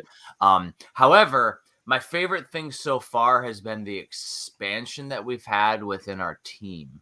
So with Series 3, we brought on a new designer, which has helped. So he's working on all the stuff for Mighty Fight. And you can see all the inspirational pieces that he's doing. So you got the Dreamcast-inspired soundtrack and NES-inspired retro box that looks like Mighty Final Fight, by the way, which is really cool. And, he's doing like a Dreamcast version for the slipcase. Like cool stuff. But on top of that, we also have another couple team members that go to conventions every weekend. And I knew that is exactly my answer. You heard that, right? Yep. And what they're going to be doing is some exciting stuff. Just more people able to enjoy our games because, we got a pretty awesome community that we have. And as we continue to expand, what we continually hear when we go to the conventions, which we can hit about 6 a year, maybe if we want to be crazy, we keep on hearing, oh my God, I just found out about you guys. So we're just trying to get out there so people know about us so they don't miss out, because I will tell you, and I can tell you guys, we got a lot less challenge patches this time around. So we've had more challenge patches completed for Series 1 than we have ordered for Series 3. There you go. Wow. So it is a very small fraction. Why did you make that decision? Because the challenge patches are becoming a little more challenging. Series 2, you can notice we're a little harder. And we're continuing that trend where they're not going to be just like take a life in Super Blood Hockey. And we don't want to just have a ton of challenge patches sitting in my garage, because right now I did order a few too many of Series 1. So I have extra still. And in reality, I just have, my wife gives me crap when I have boxes of stuff sitting. And I'm not just going to like give them away or anything. Like they're challenge patch. So like, that does open things up, because we never claimed to be a limited company, that if we decided to, Barry has the patch on, but if we decided to do Super Blood Hockey, again, we got challenge patches. We don't have to order them again, because I would, if we do a second print run, I would order more patches, and that's the other. Yeah. But that's why we did less. So we were talking but to Barry even with about, less, we'll still hold back some. Jeff? Oh, we were talking to Barry about the different games, and I was telling him of the 3, the one that really stood out for me, like the one that has the most interest for me, was Phenotopia. Yeah. So what did you like about that game so much it made you want to put it on Series 3? Oh, it was ridiculous, honestly, because I guess I could say this. This was the game where we had to talk to the developer and like sell him on allowing us to do the physical, because he had no confidence in his game. And I'm like, dude, this is a masterpiece. What are you talking about? This game is amazing. He's like, crazy. Yeah. And he's like, well, these companies told us to go away because the digital sales weren't good. And I'm like, did we ask you about your digital sales? And he's like, well, no. I'm like, we care about the games. Like, and he actually did a blog on this later, which we didn't know he was going to do. But like literally our mentality is if our team loves the game, like we're going to put our faith behind it. And we know that the community is going to enjoy it. You know what I mean? Like it was so odd. And like, to me, when I started playing the game, I'm like, oh no, this is a masterpiece. Like it's an A+ game. Like no questions. And the fact that it was like with Cathedral, because we had just signed Cathedral when we talked to Quang, who's the developer of Phoenotopia, we were like, it's just perfect. Like we almost had like a Metroidvania series. And then Mighty Fight Federation fell onto our lap. And we had no clue. Like we're like, well, now we got to do a third game for Series 3. And I mean, we purposely go slow, right? Like we purposely go slow. So the thing is that like that's why we brought on another designer, because I'm like, well, we're still gonna get the games out fast. That's the key. Our standards went out in a couple months, and we want to do that again. And we know that everything shuts down in late January, early February overseas. So we're like, well, we got to get stuff submitted at the end of the pre-order window. We got to be ready to click go. Which means like right now, this weekend, I'm busy. Even though we're doing pre-orders, like my time is just starting because I got to send everything to Nintendo for final approvals. We've already started the approval process before this, but now I'm doing the final approvals, getting everything ready because they are very particular when it comes to those cartridge labels. Yeah, I think Mighty Fight Federation was one of those that we were like, oh, this is going to be a Series 4 title, expecting them to have more characters down the road. And they're like, nope, this is it. And we're like, oh, crap, we got to get this out. Well, it's also like when you're talking with a game that does have DLC, we have an expectation that some of them are going to take a while. That's why Robot Named Fight was Series 2 instead of Series 1. We signed the game. That was like one of the first games we signed. But they're like, hey, we got all this DLC. We're adding co-op, all this stuff that's on the cartridge. So we waited. We assumed that was going to be the case when we talked to them, and then they were like, no, we're ready to go. And with all those IPs connected to it, we're like, that's like, I was like a kid again. Like it's signing a game with Toe Jam and Earl and River City Ransom in it. It's like, that's pretty exciting. Yeah, it's wild. but Phoenotopia, I feel like is the one that none of the team outside of Barry and I expected to be a hit. Like everybody else was like, oh, we love the game. But we're like, no, this is going to be the marquee one. Like and I'm watching people because like when I was at Midwest Gaming Classic in Milwaukee, we ran the direct and I did commentary over the direct with another member of Hair of the Dogcast that was there. And their jaws dropped when Phoenotopia launched because none of them had seen our direct, and they all just went. Well, the artwork is incredible. It's how many people are on that team? There's one programmer, and then he has some art designers with him. He has an amazing art team. Yeah, the one artist though, she's so particular. It's funny, and it's gonna make the products so cool, like the physicals. But like, I'll say, oh, well, here's kind of my idea, and she's like, oh, well, what about this? And it's like, boom, like explosion of amazing. That's how all those items happen. Like, I had a pretty cool item for the card, and then it's like, oh, how about a professionally drawn painting looking card? And I'm like, sure. Like everything they gave me was golden, and then like the retro box was the craziest one because I had no idea. If you look at the retro box of Phoenotopia, it's literally the same as some of the classic art for Zelda 2, where Link is walking away from the big castle and everything. Yeah, we were discussing that earlier. I had no clue until he did his blog, and I'm like, oh my God, I missed that reference. And I'm good about references, and I missed it. And I was like, oh my God, that's amazing. Barry, did you tell them about Series 2 and how it's about to ship? Yes, I did talk about it, hopefully before Thanksgiving, that they're being assembled now, and hopefully before Thanksgiving the retros will be out, and then Q1 2022 for the deluxe. Oh yeah, I was actually invited to the Pinball Expo, Crow. I just can only travel so many. I'm in Georgia, I'm from Northwest Indiana, so like Chicagoland. But I can literally only travel like one weekend every, like, even once a month would be ridiculous. So like only like every once in a while. But yeah, so basically we were waiting on the steelbooks. That's what we were waiting on for the retros. And the steelbooks arrived. It was a couple weeks ago. They have to get them into their system and all that. And now we're in line for packaging, essentially, like, because everywhere's having manning issues. So literally we're just waiting for them to put all items in box and ship. The books, that's going to be a nightmare for everyone. The deluxe, it's done. I've been waiting. I have paid them. And the Neo Geo cases, we got those again, of course.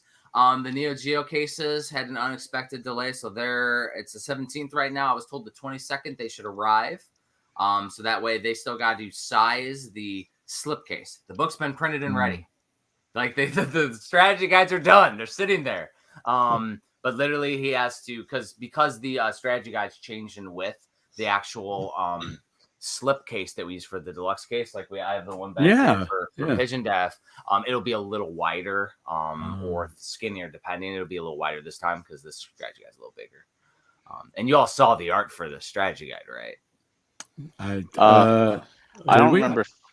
I don't think I shared that actually. Last time, but do you have it? No. Oh, it looks like so. Basically, the developer, Matt, he said, I want something that looks like the original Nintendo Power strategy guide, but specifically Ninja Gaiden 2. So I redesigned our Premium Edition Games logo, which turned into our Series 2 patch.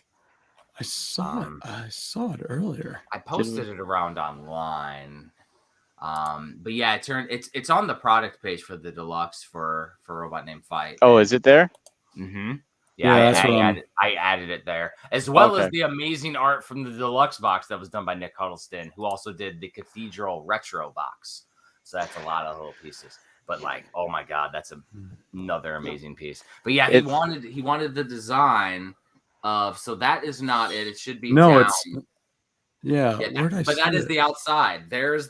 There it is. There it is. I know it's the guide. Look at that. There is the strategy guide. I knew I'd seen it earlier. I'm like, I've seen that. So I've redesigned our logo for our strategy guides to look like the old school Nintendo Power. Yeah, we had toyed around to changing our logo, but then we're forever tied to Nintendo Power, so we can't. But Jeff, it's funny you mentioned about Nick, because he was at our stream last night that we did with Twitch, watching Frank play Cathedral, and he hadn't seen gameplay of a Cathedral. He's like, "Oh, I should add some coins. I didn't realize there's money in that game." And like, there's so much money in that game. Oh yeah, no, like you need to go to the bank, Cathedral, and invest your money in the bank, because every time you die, they take away a percentage. And if you have $0, it takes away 0. You still continue. So yeah, you don't die. It's not like game over. You can still keep playing. So it's just a classic Metroidvania. It's just your penalty for death is some money loss, and you just put your money away. And you will die. Oh, you will die. You will die. Phenotopia just sends you back to your last checkpoint. But you lose all your saved progress. You know, Just it's not like classic game. Yeah. Just like classic. Phenotopia, I think is a little harder too, because Cathedral is a lot more forgiving, because Cathedral you have hearts that you can expand as you find more, but you also have potions, and you I think you start with 2 potions, or maybe you start with just 1 that you can use, and every time you go back to town, it replenishes, and every time you get to a save point, you replenish. So it's one of those things where you can kind of go and be a little more risky, use a potion, you just get them right back. And you can get more, you can get up to 9 potions in the game, which obviously makes things easier. Phenotopia, every time you go to a save point, you replenish health, but you only replenish up to 50% of your max HP. You have to eat food to get more. Now, when you get a heart container, you replenish all the way up, but otherwise you have to eat food. So you enemies also, like Breath of the Wild, cook your food, which then gives you more of an HP build. Yeah. So, and you get plenty of food drops. So it's just one of those things where you just have to play it a little differently. And they absolutely do not hold your hand in Phenotopia. Oh, no. It's an amazing immersive experience. They like, you talk to the townspeople just like in a classic, adventure game, and they give you hints and they will tell you where to go. I actually went deep into Cathedral, and then I've jumped back into Phenotopia as I'm writing the manual now. And I went and started it over because I was like, I'm lost as hell. I don't know where the heck I am. Once I did it, I actually was only an hour or two in now, and I found things that I didn't find in my first playthrough that are integral to like progressing in the game. And I'm like, oh, I completely missed this whole thing. And I found it just by happenstance talking to somebody, and they're like, oh, go do this. And I did it. And I remembered a reference to alcohol. And now Barry knows what I'm talking about. Alcohol by the developer when we submitted for the ESRB rating. So I'm like, oh, that's funny. I'm going to do this. And when I did that, that was actually an integral part of the story. And I was like, oh, well, crap. I didn't even do this the first time. I didn't even think about that. And ridiculous stuff. You're like me going into those classes, and I don't think I'm in the right room. Teachers talking about stuff. I'm like, I don't even. So most of you remember last year. I'm like, no, I don't remember last year. I don't think I'm supposed to be here. I don't remember what I did yesterday. Oh, shoot. Craziness. It's craziness. Yeah. So what's the next big strategy guide that you're working on? Sunshine Anthology. Okay, that's what that was going to be. Okay, yeah, good. That's why we don't have a deluxe with this series, because our deluxes come with the strategy guide. But Sunshine Manor finished, and it's on Steam, so they're porting it over to the Switch. Okay, right. So I have to write a strategy guide on 2 games, and so that's going to be a character builder. And I'm a big, horror movie aficionado, so I gotta go ham with it. Like, there's going to be some craziness with it. I just want to make sure that it's done correctly, and so yeah, we got to do that one for it, and then onward in a future series, we'll have another one. But I just only want to commit myself to one like every half a year or so, because otherwise, I mean, as you can tell with Fight, the shipping's going to be a while. And from what I'm tracking, the shipping, like once it leaves and starts shipping, normally it's 4 to 6 weeks. Unfortunately, like there's a ports congestion, there's all this extra stuff, so we're gonna be waiting. So we don't know. It might be months, and that's gonna stink because it's gonna be like after the holidays, people are still waiting for their deluxes. Right. They're gonna be asking Barry every day, and he's gonna be like, yeah, we don't have tracking, because you don't get tracking when something's on a freight ship. Oh, yeah, you're right. Gotcha. Fortunately, we have a JP who will be emailing them like daily. He's our them nuts. He drove them nuts with Pigeon Dev because they like lost it at the ports and stuff with Pigeon Dev. They found it all, but like literally it was lost for like weeks, and they're like, "Oh, we don't know," and we're like, "Really? You don't know about your own port?" Yeah, that's important. Just leftovers. That's all that is. Just leftovers. All that is leftovers. It was well timed, though. Right. It's just craziness. Funny, but no, I really, I don't want people to get discouraged though with the deluxes, because the deluxe is very much worth the wait. And if you have seen our Pigeon Dev Deluxe, it is amazing, and I can't wait to see the robot in hand. But I think that's going to be one of those little bit of breath of fresh airs with Series 3, is we'll be able to have all the games out and the retros out much sooner, and we won't have those people like, oh, I'd love to play Cathedral, but I got the deluxe of something else, and I'm waiting, and it's like I understand, but for the challenge patches, we do put some aside for the deluxes, like some Robot Name Fight and Demon's Tier were put aside for those that did go with the deluxe. This way, they're like, oh, well, I didn't get a chance because I went for the bigger version. We don't want to penalize you for going for the deluxe at all. We want you to have a fair shot as well. Do the same thing with the retros for Series 3. We'll put some aside because people go crazy. They go crazy. Yeah, and the other thing is that we are doing a guide with Series 3, of course. It'll just be with Cathedral, and Phil Summers is doing that hand-drawn guide. It's going to be essentially almost a mini walkthrough of the beginning parts of the game. Should help people that are looking to get that challenge patch. So that'll be pretty cool. It'll be pretty cool. So it'll be funny. He's doing it in his own artwork style. Like, it's not going to be a one-to-one like how to do it, but it's going to be like the story. Wow. I'm it's one of those things I've noticed too with Series 1. A lot of people really got the challenges. They were posting them, they were fun, and the thing with challenges, we don't want them to be too easy, but we also don't want them to be too difficult that no one's able to do them. Right. So Series 3, or Series 2, I mean, like so far it's about even between Robot and Demon's Tier submissions. It might even be dead even or about that. Which is great because not everybody has their edition yet. The retros are obviously not out yet, but I'm starting to see more and more, and it's great. Like, all right, they're earning them. It's taking them a little more we time. were nervous. We were Yeah, we were nervous that we nervous. made them too hard because the one for fight is a bit ridiculous. And I posted a picture in the Discord. I had a giant pile of challenge patches that the first round of Series 2 that I mailed off today because I do them all by hand. So Series 3, I think, is a nice like middle ground. I don't think it's as difficult as Series 2, but it's not as easy as Series 1. So I'm expecting to see some really cool submissions, and I love the ones where they get like creative with their pictures. Sometimes like people just are in the picture and they're making funny faces, and like I love that. Like, be creative with it. And the same with the unboxings. I'm seeing more and more really cool, unique unboxings now, which I love because so and any unboxing works. You get your unboxing patch. But it's great when people like especially Series 1 when they were opening it and they got like first time they see this dust sleeve. What's this? I love that, like that reaction. So we still don't post really the dust. We still don't post the dust sleeve, so these Yeah. customers still will be like, "Oh my god!" Yeah. Now we are upgrading quality. So at Too Many Games, we were called the working designs of the Switch, and so That's what we heard. That's what was. Yeah, it's pretty slick. Yeah, it's very good. I consider that more of a now we gotta meet that challenge because like that's cool, but like we need to raise the bar then because right. Working designs is awesome. So now what we are going to do is add a little bit more of that classic working designs foiling. So we're going to get it on the labels, like the actual inserts of the game. Like we're going to get it on there within the premium edition logo, kind of like working designs did. But the white on the Cathedral manual, that manual has a lot of white on the front. So we were hearing that's going to be foil.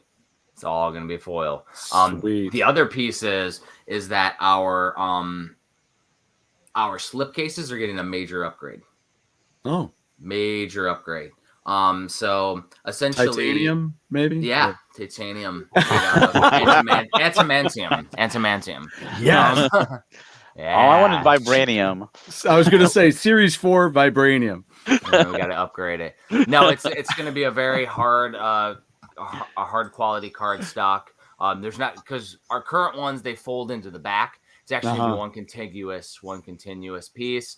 And I'm seeing if we can add foil to it as well, which would be amazing.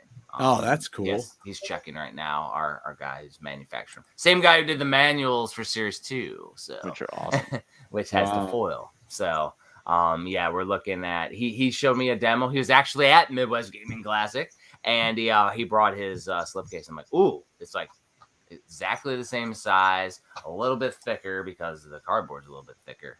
But it's a 1-to-1. It's still part of our. It looks like part of the series, and it's so much more of an upgrade. Everybody's going to be like, wow. So, yeah. So that's what we're just looking to do is just raise the bar with each one of our releases, do more cool stuff while keeping it consistent within our theme. So we're not changing anything except for just making it cooler. Yeah, always trying to look for new things and. Well, yeah. Because like you said. You set a standard, people start following it. You can't just leave it the same. Oh, exactly. And I mean, you could tell JP went crazy with his card packs. That was all him. That was all him. I thought it was my idea from the card pack. The only thing I put out there was I want something like the classic Teenage Mutant Ninja Turtle cards, where like the back of the stickers all made one picture. That was the only thing I put out there. Everything else was like JP wanted a trading card pack in foil, and I was like, okay. At least we didn't make them randomized. Each set is static. I'm literally just gonna frame it and put it up on the wall. Oh yeah, like I'm gonna frame the back of the cards, put it on the wall. Like that's what I want to do. But yeah, that was my only contribution to that. I let them go ham on it. Wow. Yeah. There's so many cool things. One thing we didn't point out before when you brought up the webpage. If you watch in our direct, Cathedral had a different soundtrack cover. And we actually updated the soundtrack cover now on the webpage, which is just phenomenal because the cover before was just like a more standard image for Cathedral.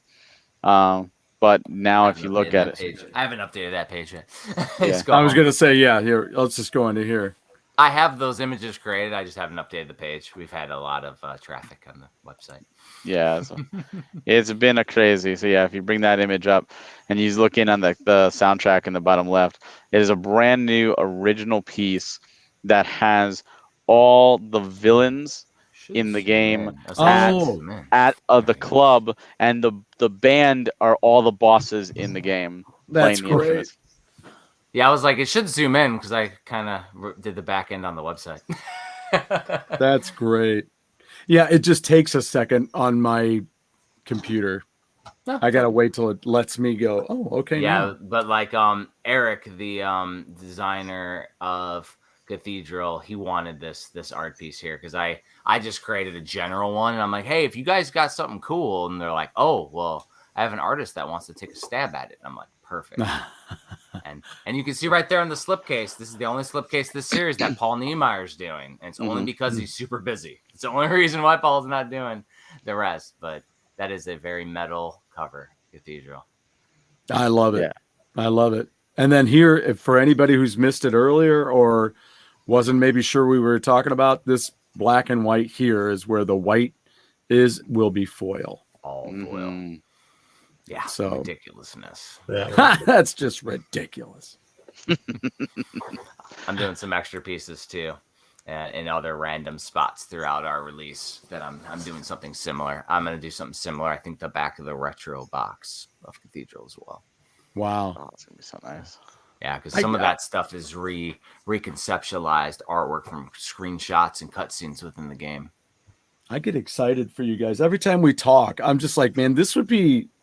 I mean, this is that thing when you're a creative person or you got ideas and you're like, what if we could do this? And then you're like, and then you get a bunch of brilliant minds together who have great ideas from different ways, and you put out this something and you're excited because you're like, oh, it's like when I design a t-shirt, I'm like, oh, can I have one of those t-shirts? Oh, I designed that t-shirt. Like, now I can cool wear stuff happen. We're gonna make cool stuff happen. Yes. Appreciate the vote of confidence. It's awesome. Yeah, it's awesome. It's great. Hey, real quick, I'm gonna pop this thing open because I'm crazy excited, and I wondered if you guys have ever seen this. I bought the book many years ago. Potentially. When I was in high school, never read it. I collected books when I was in high school, but I never read it. But it's I can't remember his first name, but Zalansky is the author's name, and I finally read it years ago, but I had seen the movie when I was younger. Oh, nice. Damnation Alley. Damnation Alley. I have not seen I've never seen that. Really? Is it amazing? Do I need to see this now? It's a late 70s post-apocalyptic storyline. It's got George Papard in it, of course, from 18. Yeah. It's got Jan Michael Vincent. And ridiculous then. Yes. And what's the gentleman's name that got he was with Chekhov in Star Trek 2 when they got the thing stuck in their ear, the black gentleman. I don't know what his acting name is. But he's in it. Awesome. And you remember Arc 2, the old television, Sid and Marty Krofft? You guys ever catch any of that? I never saw that. So you guys are just a little young, you're just a little younger than I am. And it was about a lot of that stuff would be on. I would see it either at like a drive-in, or if it was on like a Saturday, Sunday morning. If it happened to be on a movie like that, may have been on like not the Saturday morning matinee or UHF, something. Right. UHF channels. Right. I'd be like flipping over on my dial TV back in the day. That's it. I remember those days. And I probably watched it in black and white because I had a black and white TV in my room. Oh, even if it's a color, you're still seeing it in black and white. Okay. See, and it used to be, and I watched it again. I don't know how many years ago. Probably heading for 10 years ago. Early on, it was available on Amazon Prime. You could watch it for free on their video service, but now you have to rent it. And so I finally found a good price on it, and I bought it. But the book is much different. That's what was so cool. I say now because that's why I bought these books. I bought them because I wanted to read them. Was I going to read them then?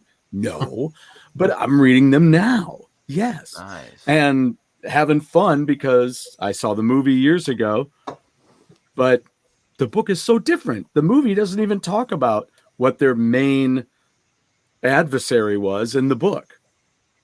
They don't even have that in here in the movie. So it's just kind of interesting.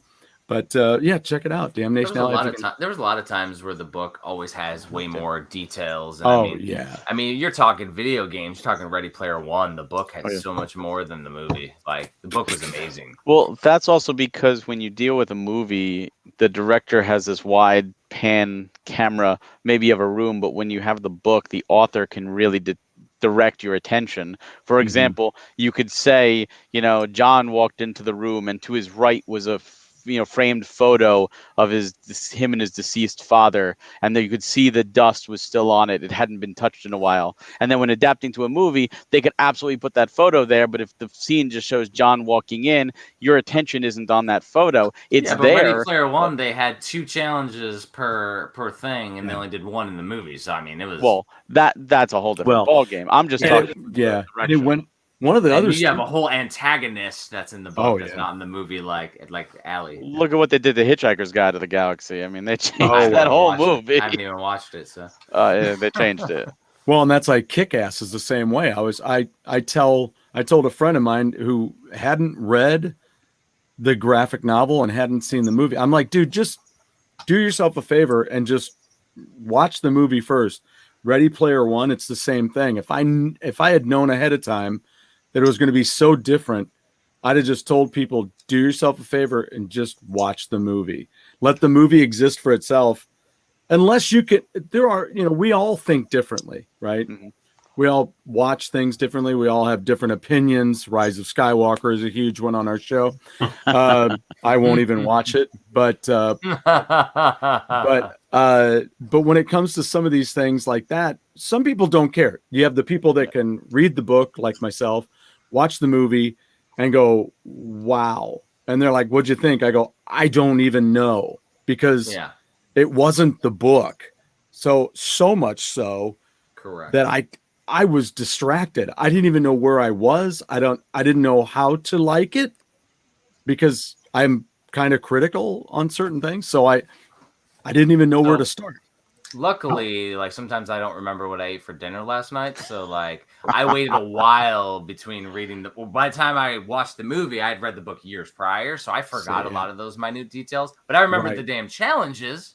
Yes. I'm like, that is a big piece where they actually go into certain games and things. Like, oh man, some of these game prices are going to go up with the movie, and then they didn't even show them, and I'm like, oh damn. Yeah. Yeah. Maybe that's for the good, the better, though. As collectors, they went up for other stuff. So they went up for other stuff. Mm-hmm. Well, I mean, it's anything, is like that. I mentioned Hitchhiker's Guide. One of the most famous scenes is 42, the reveal of 42.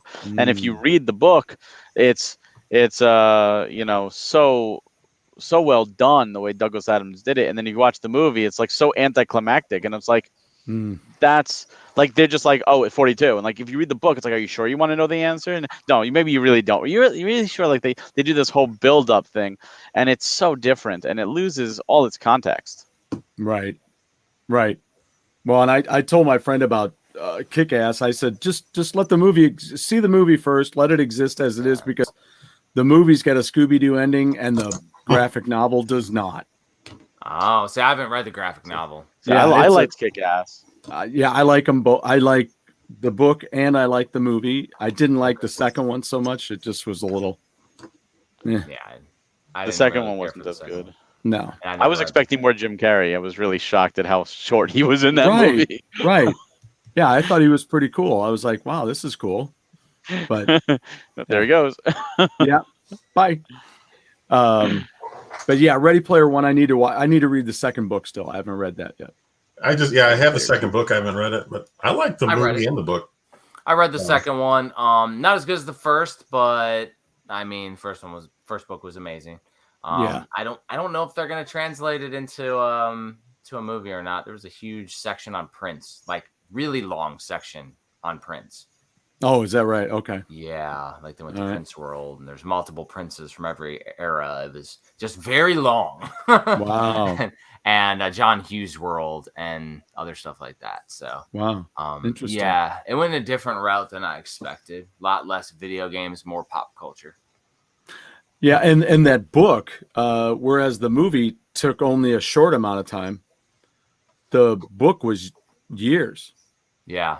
You know, there was a longer span of time than perceived in the movie. So Well, the other piece is the movie ends differently than the book for Ready Player One, and Mhm. Ready Player Two picks up after the book, which has a whole dynamic of the main relationship Mhm. that is completely fine at the end of the movie. So right. yeah. So I Right. mean, who knows how they're gonna do it if Spielberg takes it up again? You never know. Yeah. I mean, he may be just doing musicals now. You never know. I was You surprised he never did Ready Player One because when I read the book, I said, "Oh, this would be so great as a movie." Then I was thinking, this would be impossible as a movie. But when they came out, I mean, there were so many things that were different, but I still liked it. But I think they did well with what they had. Like, Well, Yeah. and that's where those stories that are so involved. I'm like, with so many streaming channels and so many series that are coming out now, why don't they just grab that and make it a series? Well, you know what? I think they will. I think Disney Plus has done something really well with the Marvel shows. And a lot of people are now, even like Eternals, which I enjoyed. A lot of people are saying, you know what? Instead of a movie, this should have been like an 8-episode Disney Plus show and really fleshed out all the characters, and then go to a movie. And I think now people are really enjoying these 6 to 8, episode cinematic shows that are like really a 6 to 8 hour movie. Right. And I think that might be the way we go. So if it does get readapted, that would be really cool. Yeah, especially when you're thinking you're cutting it short, yet the movie was 2.5 hours. Yeah. So you're like, but you're still cutting it short. Sure. So you're like, I just sat here for 2.5 hours and you still cut it short.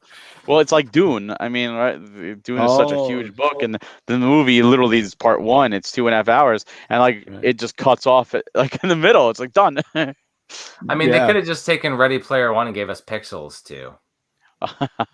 Oh, I liked Pixels. Pixels was dumb fun. It was dumb fun. No, it was I dumb liked fun. Pixels That's as all. well. It was idiotic, but I liked it. I mean, Yeah, it was anytime dumb fun. Kevin James plays the president of the United States, you know it's going to be a stupid movie. But It's stupid. it was you know it's gonna be a stupid movie. Wait a minute, he's what?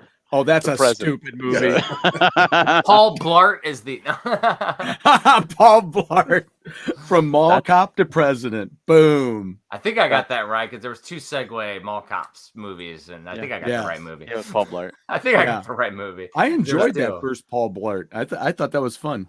That was dumb. It was good. Yeah, exactly. Good dumb Those are fun. Is that one of them that's dumb fun? yeah, Like That's- Osmosis Jones? yeah. I liked Osmosis Jones too. Yeah, I Or just all showed the that to Pauly my Shore student. movies. Oh, the Yeah. Pauly Shore movies. Exactly. You don't We go just into these watched movies Biodome. expecting- Oh my god, it's so bad. But like, What's worse is when people think that the dumb movies that are actually award-winning films and stuff. You know, I mean, I think about how, like, Jeff, he loves 2001, and a lot of people are like, "That's so dumb," but Nothing wrong with that. you're like, "No, it's start not." speaking to them like Hal. Exactly. It depends on what you want from a movie, though. I mean, if you want something Oscar-winning, you're not going to watch, Pauly Shore. If you want something completely dumb that you're just like, you know what, I just want to put on something, I want to laugh at stupid jokes, something that I don't have to take seriously, then that's the type of movie for you, and therefore You know it what's succeeds. really funny is like back when I was a lot younger, in college, a long time ago. We were in a film class, and they were talking about great actors and all this, and this was like 20 years ago. Mhm. And I not so jokingly, but I mentioned Steve Buscemi. Yeah. And he tore me apart because this is well before he had his acting chops down. This is when Steve Buscemi was still a joke player. Reservoir And- Dog time and whatever, right? And now he's done Boardwalk Empire and so many amazing pieces. And it's like, I guarantee if I reached over, hey, remember when I mentioned Yeah. How about Airheads? Yeah, Airheads. He was also in Airheads at that point, which was Yeah. awesome. Yes. But A lot of people but forget about Airheads. I love Steve that. Buscemi. I love it too. He didn't That's even one of those- laugh. He just did that, like taking it all seriously. And I'm like, yeah, well, Steve Buscemi can act. Now we all know this in 2021 that 20 years ago me was just a smart ass, but in reality, the dude can act. Well, and that's when he you acted really well. Yeah, that's when you can look at those films and go, there's a reason why I like it. Because he's a good actor and he's playing a crazy Right. part. Right. Yep. Yeah. Mhm. Within this dinker of a film, you got this you got these bright moments from different actors, you know. That's kind of what we have so to many do good when we ones. identify Nintendo Switch games too, like on the eShop. The eShop's so flooded. Like we have to Right. identify the diamonds in the rough. See how I brought it back? And I that's like what that. that's what I was asking Barry about that earlier, because I was like, how many different people, because there's tons of games. That would be like Infinite. when Jeff tells me about games he knows about, I'm like, how the hell do you know about these games? I'm like, I don't even of all the sea of games that are out there for me to, you know, weed through. I'm like, that's why I'm just like, I ain't got time to reinvent the wheel. Jeff, Logan, other folks that I know who get in there and know these games, I'm like, what is good? What doesn't suck? You know, so I was asking Barry earlier, how many different people of these 7 main games that you guys got going, how many different people had picked one and said, oh, we ought to think about that one, or, you know. Well, and they come to us at different routes. Like some of them, Right. you know, JP knows people who reaches out. The other ones come to us. I mean, the other ones are recommended from our Discord community. And Yeah. I mean, and then all of that, we could love the game, but the stars have to align. Like literally so many things have to line up, and it has to fall within one of our windows, but more importantly, it has to be ready. They have to be wanting to go with it. Some are like sitting there talking to us and they're, you know, talking to other people while they don't tell us. And then they're, you know, using companies against each other and all that. And like, well, we have rates, we have standards. Like we're making sure we take care of y'all. We've gotten a few games because of that. But we've also like they went with other people because of other reasons. And it's really interesting because like people ask us, oh, did you talk about this game? I'm like, well, like we actually had, you know, beers with the developers when we were at a convention, but we haven't had talks with them. So I hadn't even gotten to like stars haven't even aligned to having a meeting yet, let alone signing the game, because then they still have to go over our contracts and make sure that they're cool with it. If they have any questions or, I mean, we have other games signed, by the way. So like Series 4 and 5 are looking decent. Not saying that they're full or not, but they're decent. Obviously without mentioning names, have you bumped into some companies that you're just like, do you know what you're doing? What do you mean? Do you know like you have a couple, you start talking to them about this game and you're like, damn, we love this game. And then they're like, yeah, well, I don't know. Or they just don't seem to know how to move forward or go, or they don't see the benefits or whatever. I don't know. It just seems like there would be some folks out there that love to develop and they love to make games and they love to put games out, but they don't have the foresight to know, oh, this might actually push us forward or be a good thing. Oh, there's a lot, tons of them, more than you can understand. Developers that don't understand that side, but most of the developers that go on the Nintendo eShop, at least once they get there, they're already working with a digital publisher. Typically, none of them are publishing it themselves. When we come across it, there's only been a handful that have been their own publishers for the digital side. So then we have to negotiate that company too, which adds to the stars alignment. I would imagine. Yeah. Oh, yeah. Like some of them. Yes. One of the things I've noticed too is a lot of developers, when they develop the games, physical games aren't even on their radar. They're not even thinking about physical. They're like, they just want to get the game out there. They want to do fun stuff.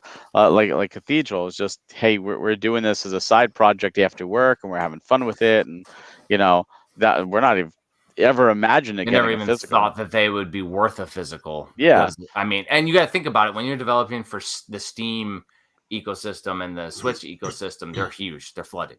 Mm, So you Gotcha. don't think, oh, nobody's going to focus on you. And it's like, no, we get, that's why we have the recommendations in Discord. We listen to the community because it helps us find games. So we get the Jeffs sending us cool recommendations. We're like, oh, this game's amazing. Let's reach out. Some are already slated for a physical. I mean, we were talking, what was a couple of them that we were talking with, and then they ended up going to another company. There were a few games. I want to say, what was the one? What's the one? You're thinking with Elden? Not Elden. I was thinking of, let me close my browser because I think I still have it in my game shortcuts because we were playing it. And then they're like, oh, yeah, by the way, we're going with this other company. And we're like, okay, cool. We don't have to do Eichenfell. Oh. Eichenfell. So there's this awesome game. Eichenfell plays like a Zelda style game, really fun with some RPG elements. And then ended up going with another company. I think they ended up selling it on Limited Run Games website, but it wasn't by Limited Run. But it was Eichenfell. And we were playing. We're like, hey, this is. Well, we played it because we wanted to find out if we loved it or not. And by the time we got back to them in like a week, they had already had another like time. We're like, okay, cool. Well, my thoughts and my answers are at least it's getting a physical. Yeah. Cool. That's awesome. Like it's a win. We can't publish everything. We move slow. We can't publish everything. Well, let's look at it. You got. I mean, I guess people have a bitch either way. When's the next series? Oh, you have how many games in this series? Well, that's too many games in this series. You're like, okay, what do you want? Do you want too many? You want too few? You want can't none? please everybody. We wanted to do one a quarter, and like we're obviously a business should grow, but like we only wanted to do one a quarter. But then Mighty Five fell into our lap, and we're like, all right, well, I need a new designer, so that's how we facilitated that. So going forward, we could have have 3 games in like Series 4, but I mean the plan is still to have. I'd rather have 2 solid games than just throw a game on too. Yeah. Right. And it really depends on how things align and if the game works well and it's something that we all absolutely love. And it's just like right now, if Series 4, we have 2 games and we're like, this is it. And like the day before launching, Konami calls us and says, you want to put Castlevania Advanced Collection in there? I know Jeff will be like, quickly, Barry, write a new draft for the Direct. Let's do it. We're doing it right now. I'll be like, yes, let's go. Overnight. I'm not sleeping. Stop the presses. Stop the presses. So we will not say no or put a limit in that regards, but in order for us to go higher, really the stars have to align, and it has to be something like if you want this game, you have to put it out now and it's amazing and everything's great.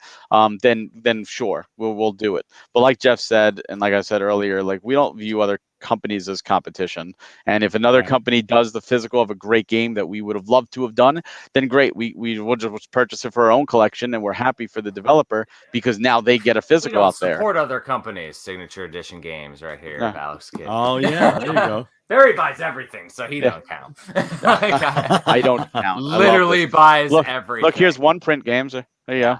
Yeah, he literally buys every game from every person. So he just buys I support I call everybody. that a sickness. See, Barry in your life is Jeff in mine because he's like, oh yeah, I pre-ordered that. Oh, I got this. Yeah, this is coming. I just got this. I'm like, what the heck? Yes. No, there you see. There you go. I'll just go right here. Oh, God. Freaking disc room. See, when you guys start doing that, I start picking up music. I'll go to one that you both don't have. You're right. Demons of Astable.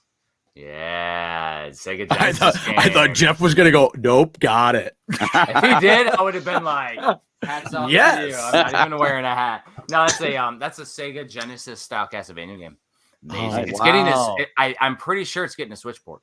Pretty sure it is. So I mean, I need to talk to him, and if he is, hey, could you do me a favor, Jeff? Jeff? How do you spell that? Eichenfell. IKEN. Fell. FELO. Yeah. So if there's a game on the Switch that gets a physical for the PS4, do you think that company most likely will have the rights to do the physical for the Switch, or is that you think is open? Demon's Tier Plus. Demon's Tier Plus. We knew that it had a physical for the PS4. We didn't know who. We found out after we had signed it that it was Limited Run Games did the PS4 version of Demon's Tier Plus, and so we did the physical for the Switch. And East Asia Soft did it for the Vita. So, you know, with every contract, every system is different. So you could have a contract for all the systems, or you could have a contract per system. So when negotiating, we're negotiating for the Switch. So if someone else says, "Oh, we're like your hard copy does PS4 or something like that," and they're like, "Oh, we got the PS4 version," great. You know, you get that out there, and we'll get the Switch version out there. So we won't let that determine or deter us. I've read You know, that comment. it's So I know what I think the last show or the first show I can remember, I mentioned Demon's Tilt on the Switch. Demon's Tilt. And Oh, Limited Games is doing the physical for PS4, Yeah. but there was no Switch. I was like, well, what happened to the Switch? Where'd that go? I know.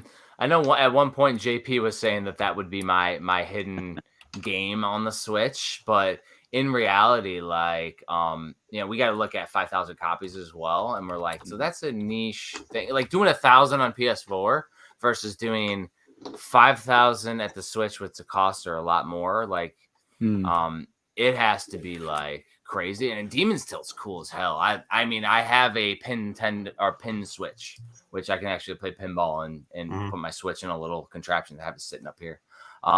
Really cool. But again, though, I don't think that the developers did get back to us, or they were working on something, but like the stars didn't align yet. If they do later, I mean, I wouldn't be against it if I can sell everybody else in the team on it too. Have you guys looked at any shooters like shmups?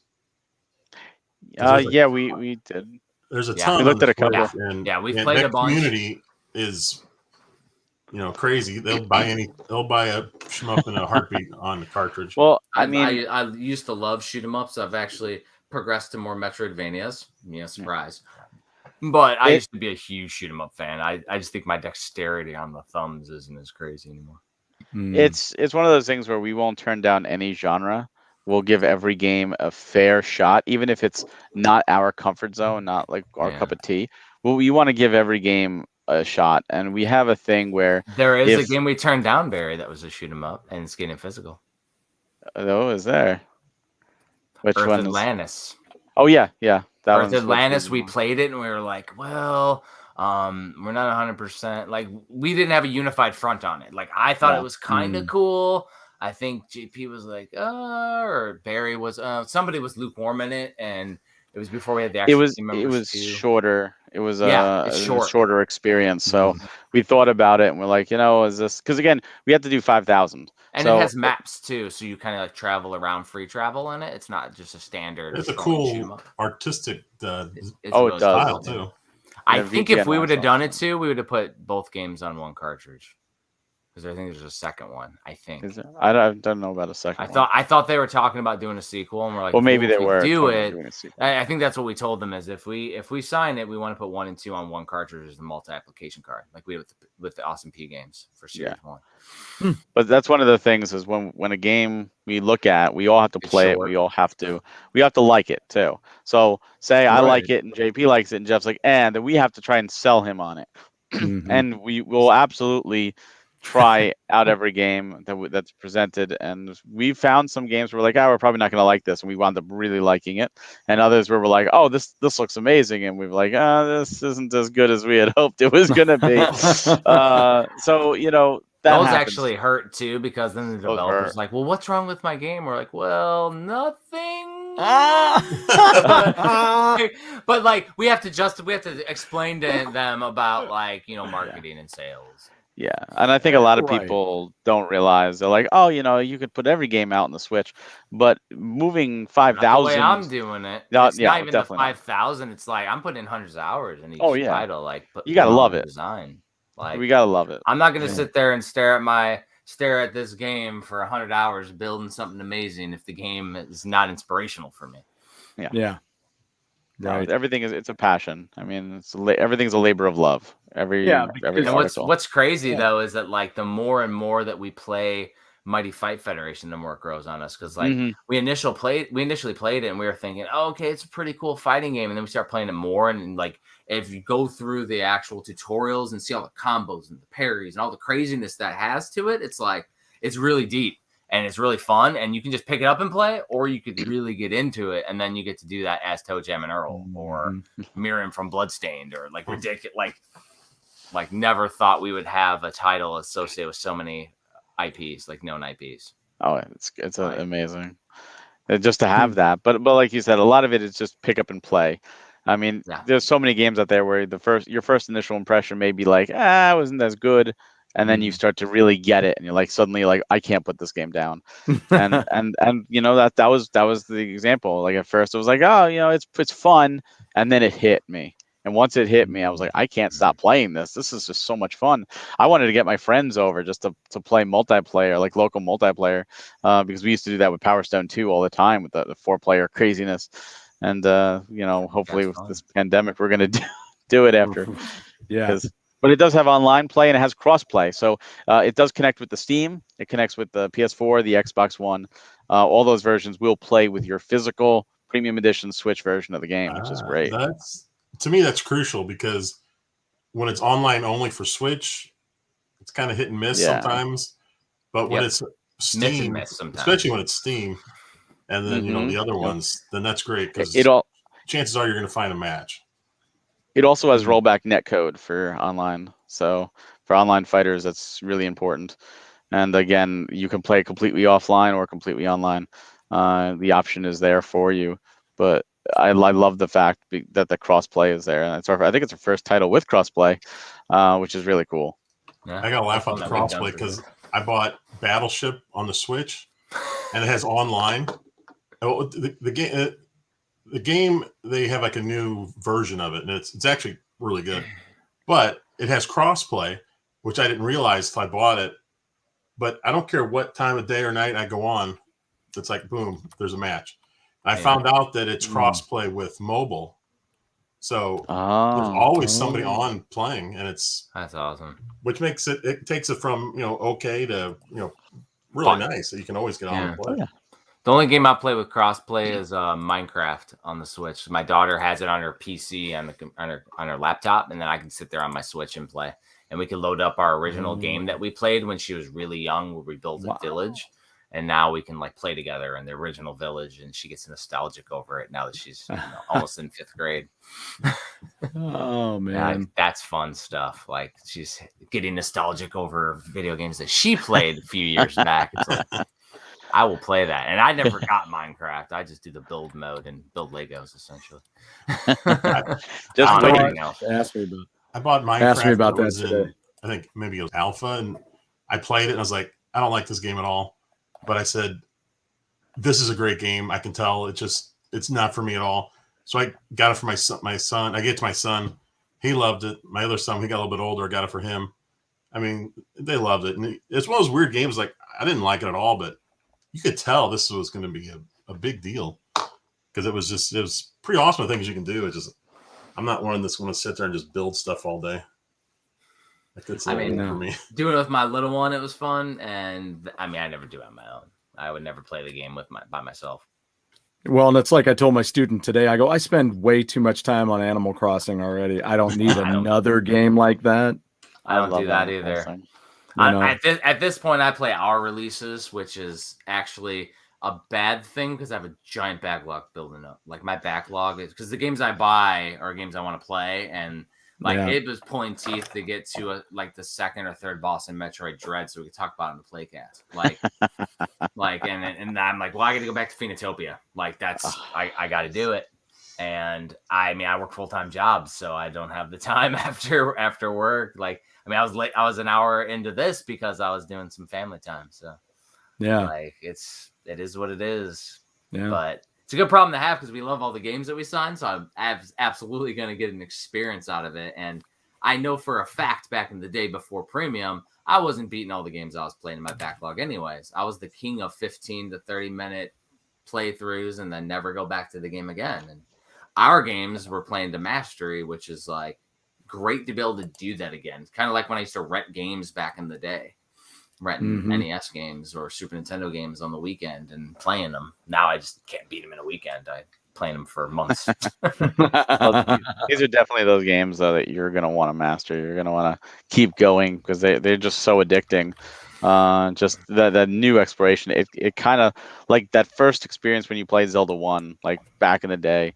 You were thinking about, oh, how do I get past here? Let me try going here. Let's explore, doing like filling out the map that came with the game because you only had like just the beginning stuttering area and that type of thing you get with these games because you're constantly thinking, and they're so open ended because you can go, right away to a location maybe you shouldn't just yet, but you can explore and you can have fun. You might die, but at least you'll explore and have fun and I learn have where a to go. feeling too with Cathedral that everybody that chases the challenge patch, that is the patch is called, because we have names for all the patches. Barry's wearing them. We got the Deathbringers and now Deathbringers, Greedy Peas, but it's called the Gatekeeper.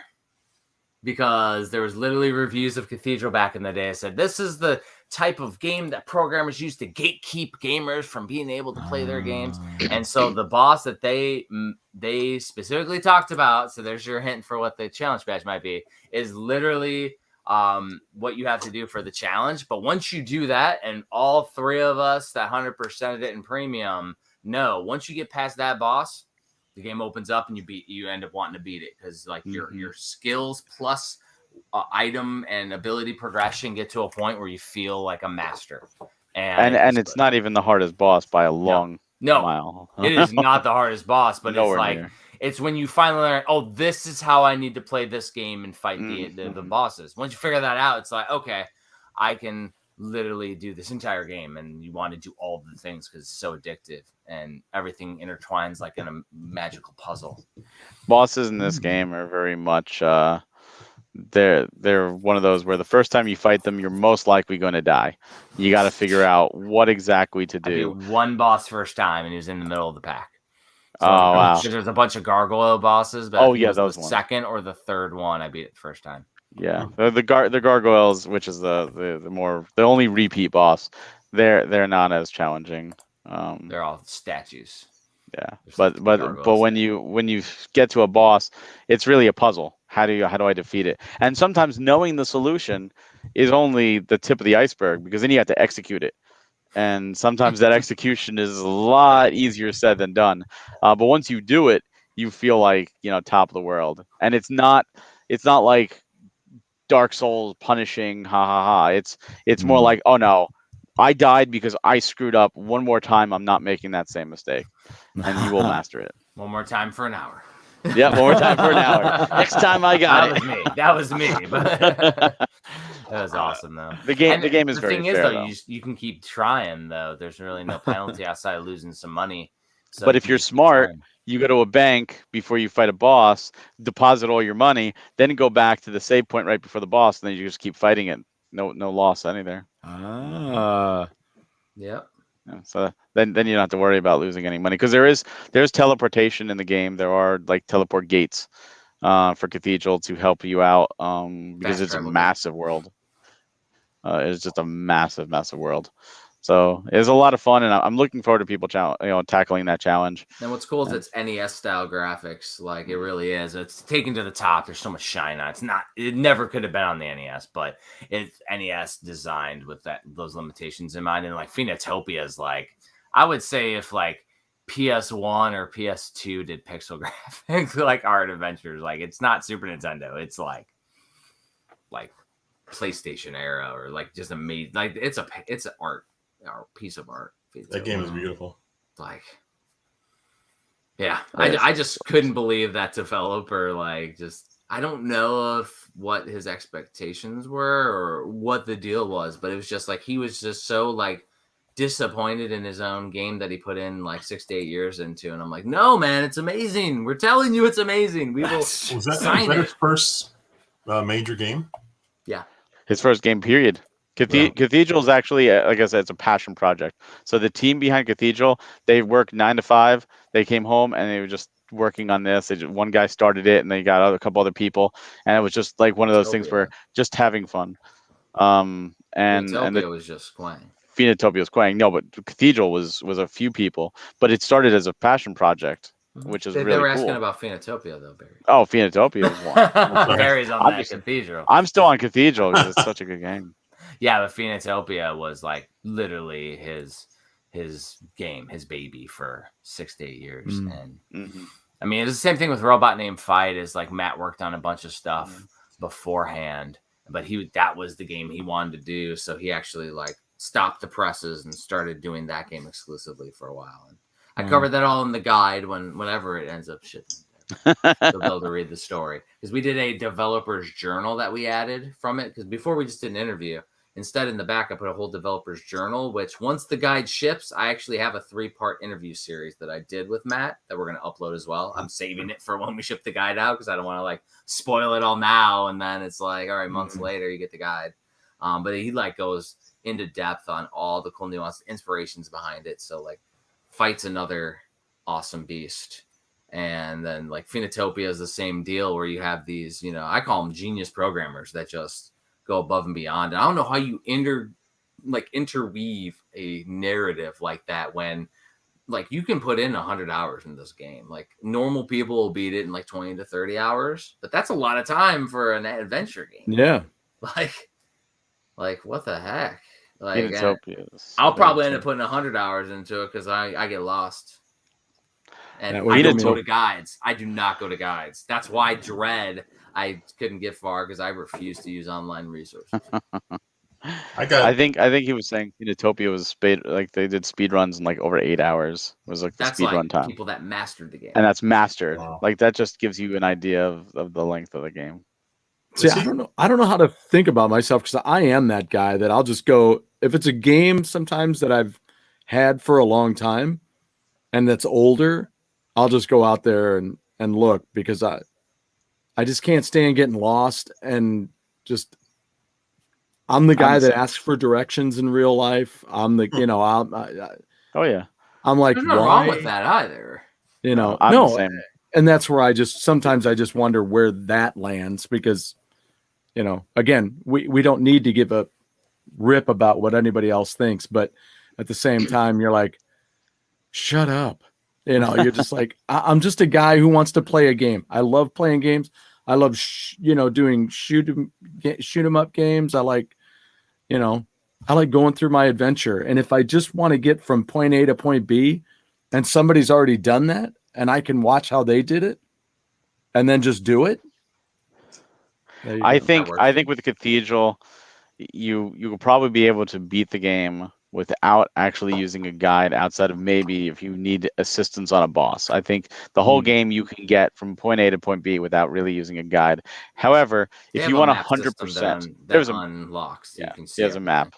But however, if you do want 100%, there's definitely, like when I 100%ed, I used a guide for the books, because there's 100 books to collect, and they tell you how many you're missing in each map. But when you're like, that's the last thing you need to do, and you're missing one in a huge zone. I was like, where are they? Let me just go get that last one. Just tell me where it is. Barry, shame. Yeah, Now, ironically, as I didn't use a guide online, but we had the developer with us, and he's like, oh, by the way, it shows like if you're missing something in a zone, which I didn't even catch. So then once I knew that, I was like, oh crap. I mean, I've now went from looking this whole entire game for something to now, I gotta just go to this section. I started combing it. It's like doing a maze. Yeah. But that's the fun thing, is that you can complete Papa it. Pete. He's Papa listening, Pete. but not really watching. Oh, Papa Pete, the distracted gamer. No. I didn't see Papa Pete at too many games. Where has he been at? Jeff, you also missed Papa Pete's wonderful intro, which was amazing. Yeah, we'll end with it again. So. Papa Pete, Papa Pete. They're always worth an outro as well. I mean, it's never, you never go, we'll watch it in the beginning and that'll be enough. Nope. It's like, no, let's watch that again. Papa Pete and I are always connected to Rebel Gaming Club, because they did the intro for his show, and they did the intro for my old podcast, Video Game Bullshit. So wow. I think we might need that Papa Pete clip to put on our YouTube. make it a nice commercial. Yeah, that would be great. That would be great. Yeah, Jeff, did you talk about the Switch Player magazine, Barry? No, I did not talk about that. Yeah, so the newest issue of Switch Player magazine, which is a monthly magazine on the Nintendo Switch, comes out in Europe. They're like little small magazines. Oh, nice. Newest one that's mailing has all 7 of our games on the back. This was in print before we launched Series 3 or revealed them. Oh, wow. It looks amazing. It shows all like 7. And Erica, who works on the different steelbooks, she designed the whole ad. It looks so cool, though. So that's going to drop and start arriving here in the next week or two. Cool. Yeah, I might be able to bring several of those magazines. They're really good. Oh yeah, I love that one. What I like about Switch Player is that they have all the different reviews on the games. Like there's tons of indie stuff that they review. So like I enjoy being able to read about that, because you do on the other one, Nintendo Force, it feels a little bit too like just industry focused, versus Switch Players like we're writing reviews for it, which is cool. Much more fun, much more organic. You sent it to him, Barry? I found the one that was taking a picture of the actual magazine, but I'm looking at the one. That would work.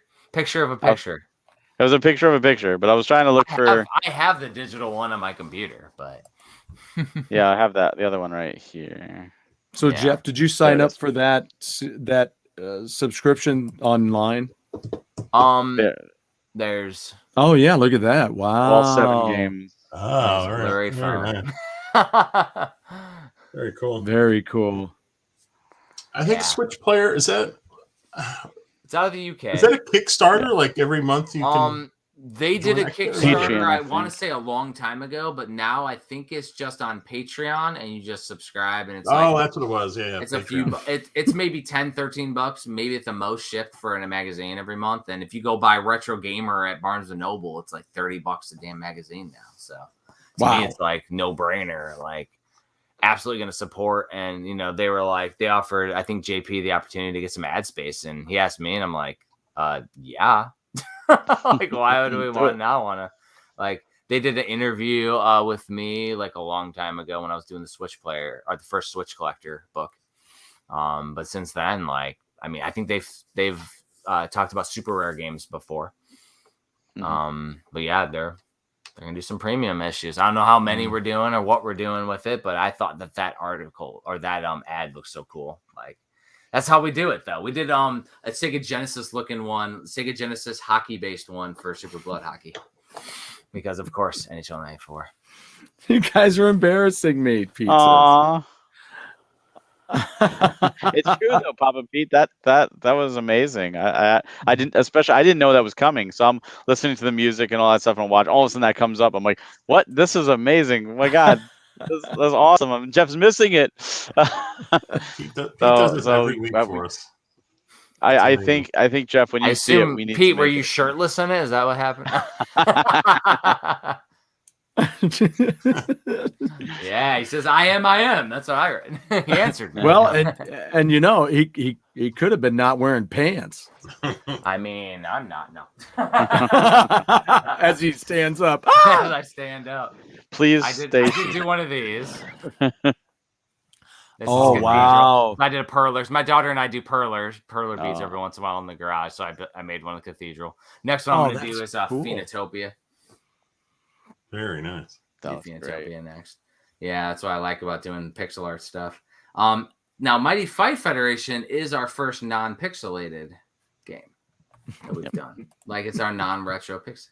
Shirts, yes. Pants, well. He wears his pants well. Yeah. Is it pant swell? Pants swell. Yeah, Papa Pete. Here we go. I'll just do this. It's like I told my friend, you got to be careful if you name your band Big Ass Sausage, because you don't know if it's Big Ass Sausage or Big Ass Sausage. There we go, Barry. I like it. Oh, that's cool. Now we got the cathedral piece on there. Wow. Absolutely. Yeah, it's gonna be a wild Series 3 because it's absolutely crushed expectations. Like, support's been amazing. Like through the roof. I think we crushed all goals. We did crush our goals. Like from Series 1 to 2 to 3, it's growing quite a bit. Sounds like. Oh yeah. That's awesome. Ridiculously. Yeah. I can say right now too. Series is like the max you'll ever do. What was that? Do you think 3 games in one series is like the max you'll do? I think that like just to have a little bit of reprieve on people's pocketbooks, it would be a good idea to only keep it in because I don't know of any other company that's doing like more like 2 or 3 really in a series. Like you'll see like Limited Run dropping a game every other day pretty much now at this point. But like the other companies are really only doing like 1, maybe 2 games. I think there was one company that did 3 at a point, but like we may only do 2 just because of that. And then like alternate the frequency. If we have to do more, we're not going to do like maybe we would do something like 2 games and then 2 games and overlapping production or something instead. But like we're not doing that anytime soon. Right now it'll be. Right now I'm going to try to convince JP and Barry to do only 2 games next time, just to have a reprieve on my sanity. I want to do things right, and I got to write a guide on Sunshine, so I want to go that's true. nice and slow. Right. Well, that's just it too. Sunshine could I could see that be a 3rd game if Sunshine just drops, because Sunshine's not part of any series. It's going to be ready when it's ready.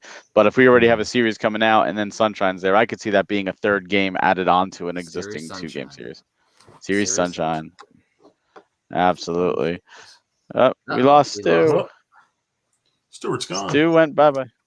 Hey, He left. I'm surprised. Well, mine didn't break. Right now, I could that, say that the retros are almost sold out.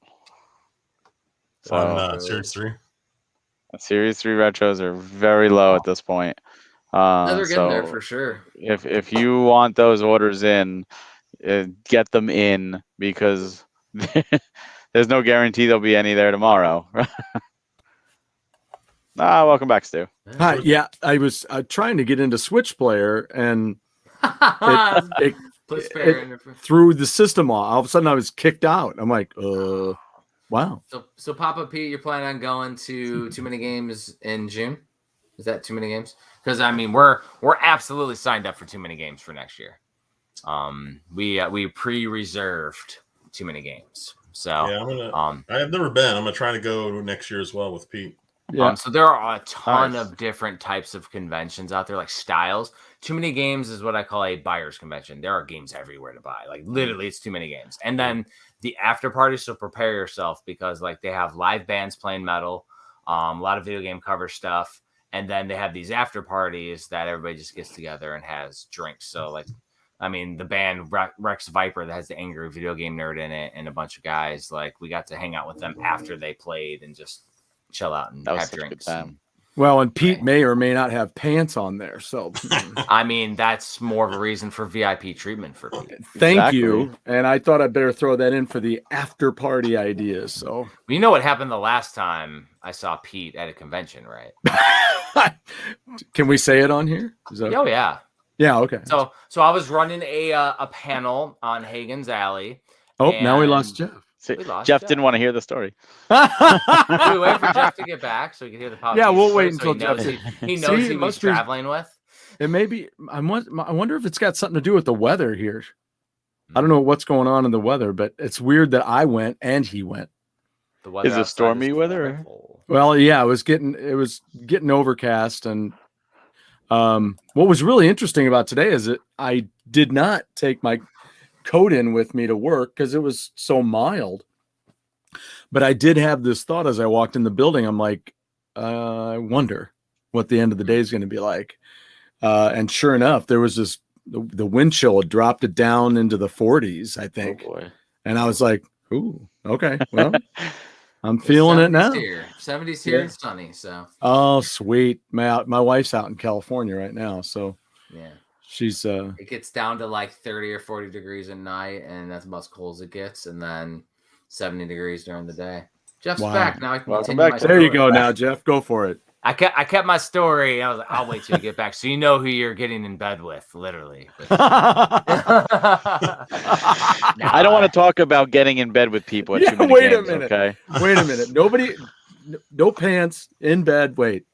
Okay, go ahead. Barry literally made JP sleep on a chair the first night. So. I didn't make him sleep on a chair. JP just didn't sleep, and he's like sitting there clicking on his computer all night. He told me that he felt that he would be more comfortable in the chair because he doesn't sleep often anyways. Then spooning with Barry. Then spooning with you. No, you had the bed. Oh, JP likes to spoon with me. What can I say? I'm a good spooner. You just missed out on. He slept on a chair instead of spooning with you, so I think it's the opposite. But, is that on your business card? Professional spooner. That's what it says on. That's what it says on Barry's card. Yeah. Pro spoon. That's what my wife says. So you know. It says little spoon on it.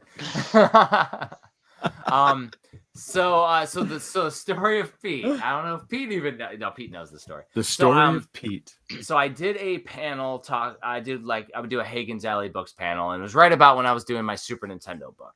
And I had on it a bunch of YouTubers. A lot of them, it was before they blew up, and one was like he was about to leave. So I had on Scott Squatch, if you know him.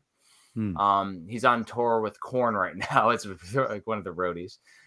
He does a lot of he would do flea market stuff for YouTube. Oh, cool. I remember. There's a group, D and Dave. They're out of Chicago doing crazy dumpster dives and got in trouble at GameStop, and they're hilarious. Buddy Nintendo Paul, and now Dave and Nintendo have since passed away after this panel, unfortunately. And RGT85 was on it with me. So Sean Long. Doing panels with me. So they were all on the panel. It was a crazy, crazy panel. During the point, they're like, hey, do you mind? We have this kid, we're going to throw Super Nintendo games at, like a baseball. So they bring out this dude, his name's 64-Bit for Life, and we're sitting there lining up and throwing it. And there's this guy, his dad, filming him.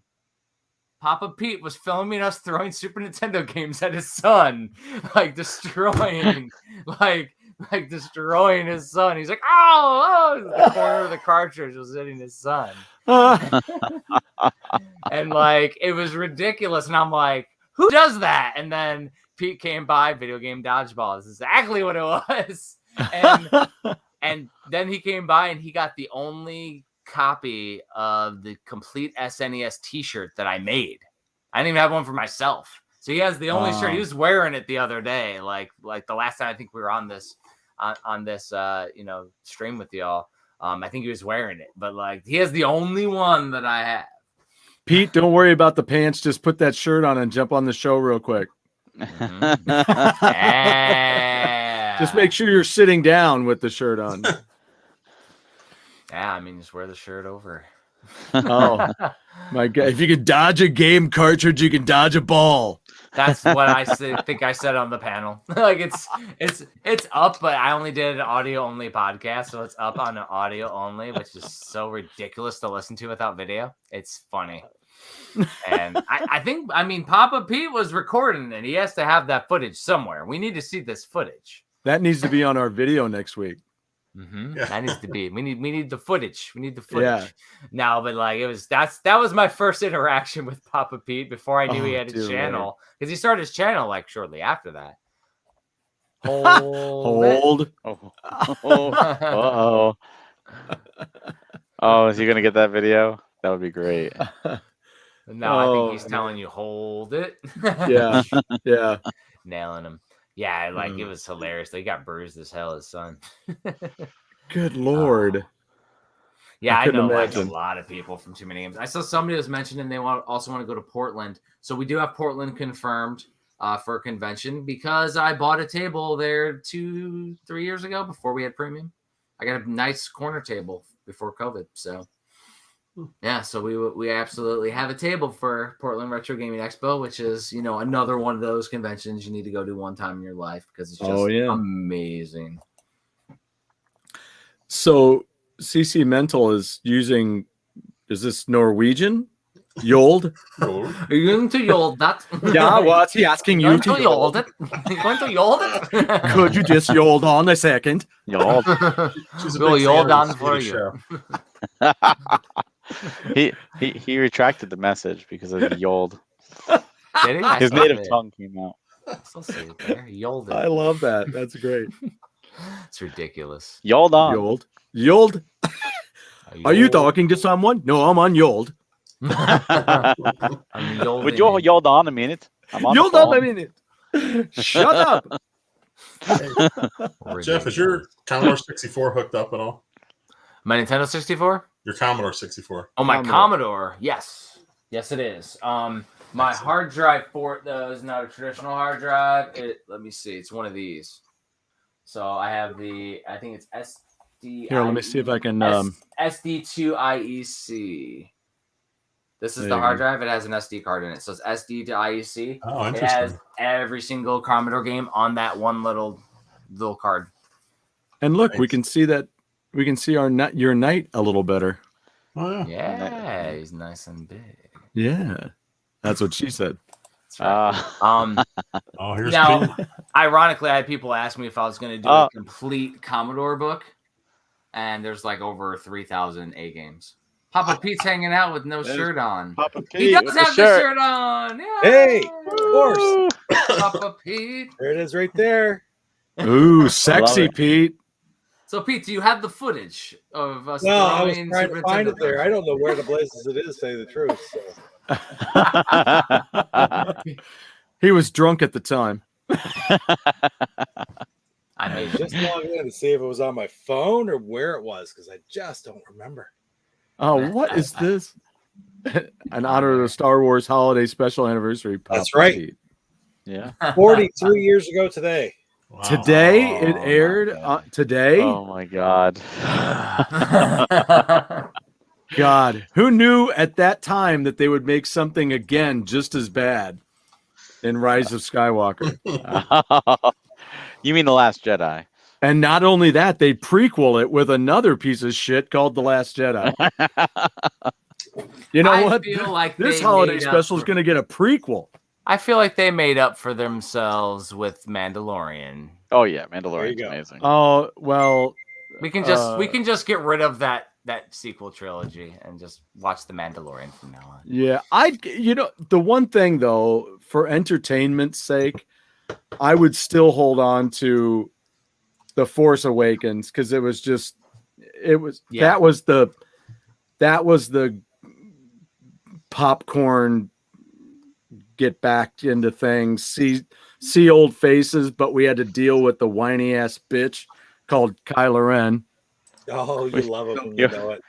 You Oh, also have I do not. you also have like the whole BS love with this Coruscant, where it's like all this time after Return of the Jedi, you're like, I want to see this New Republic, and you see Coruscant for a whole 10 seconds, and then it's blown up and gone. Like that's it. Like the whole government is just gone. I wanted to see Alderaan too. Damn, Moff Tarkin. Well, at least you get to see Alderaan in the prequels a little bit. Hey, I did back in the day. Lennox Jennings just sent this. Look at this. It's like a flyer for the holiday. Now, Nice. now here's Wow. a good one. Since you showed us your Blu-ray earlier, Stu. Yes. Did you see that, Pete? Have you seen The War of the Stars? No. So I don't even is know what that is. There is a film called The War of the Stars where they took Star Wars, the original, and made it look like a classic 70s, like schlock jock Roger Corman style movie. And it is amazing. And it uses footage that was not used in the original that shows like Luke hanging out with, I think he's hanging out with Biggs or someone like. Oh, back is that on what you were telling? Tatooine, Is so what, good. Pete, did you tell me about that? And there's two of them. What There's one? a second one too. Okay. Because I was War- saying that I have The the War of the Stars. War of the Stars. The War of the Stars. I I don't See, have I it on think my Pete- I have it on my Yeah. Plex server, so I definitely have it on my desktop, and I like so I can share it and stream it and watch it. It's so good. So Because I told Pete that I have the radio programs Oh, of yes. all 3, 4, 5, and 6, and I said that's really cool because there's extra stuff on there, like he's using the binoculars to look out into space, and he's like, "What's going on up there?" And everybody's like, it's probably just docking and refueling. He's like, "No, I think they're shooting up there." And Yeah, I was telling you about that. Yeah. yeah. So so yeah, here I'll post the link in thank you. there. I don't know if this will work, But that Okay. is literally the entire film. wow. MountainTownVideo.com or something like that. It's a fan edit, but it is amazing. So I will. The one fan edit that I saw not long ago is the extended, an extended Oh, there's a classic picture. thing Yeah. with I found the a few of the lightsaber pics, duel. but, so Let's that's see. Jeff right in the middle, Yeah. Yeah. right? And his son's on the left. 64-bit RGT, Scorpion Slayer, D and Dave, D and Dave. Nintendo, Zach, Jordan Fringe, Jordan. and Jerps. Jerps 93. Jerps. And both guys that I mentioned that unfortunately passed away are to my left and to my right. Yes. Wow. Picture. Yeah. Jeez.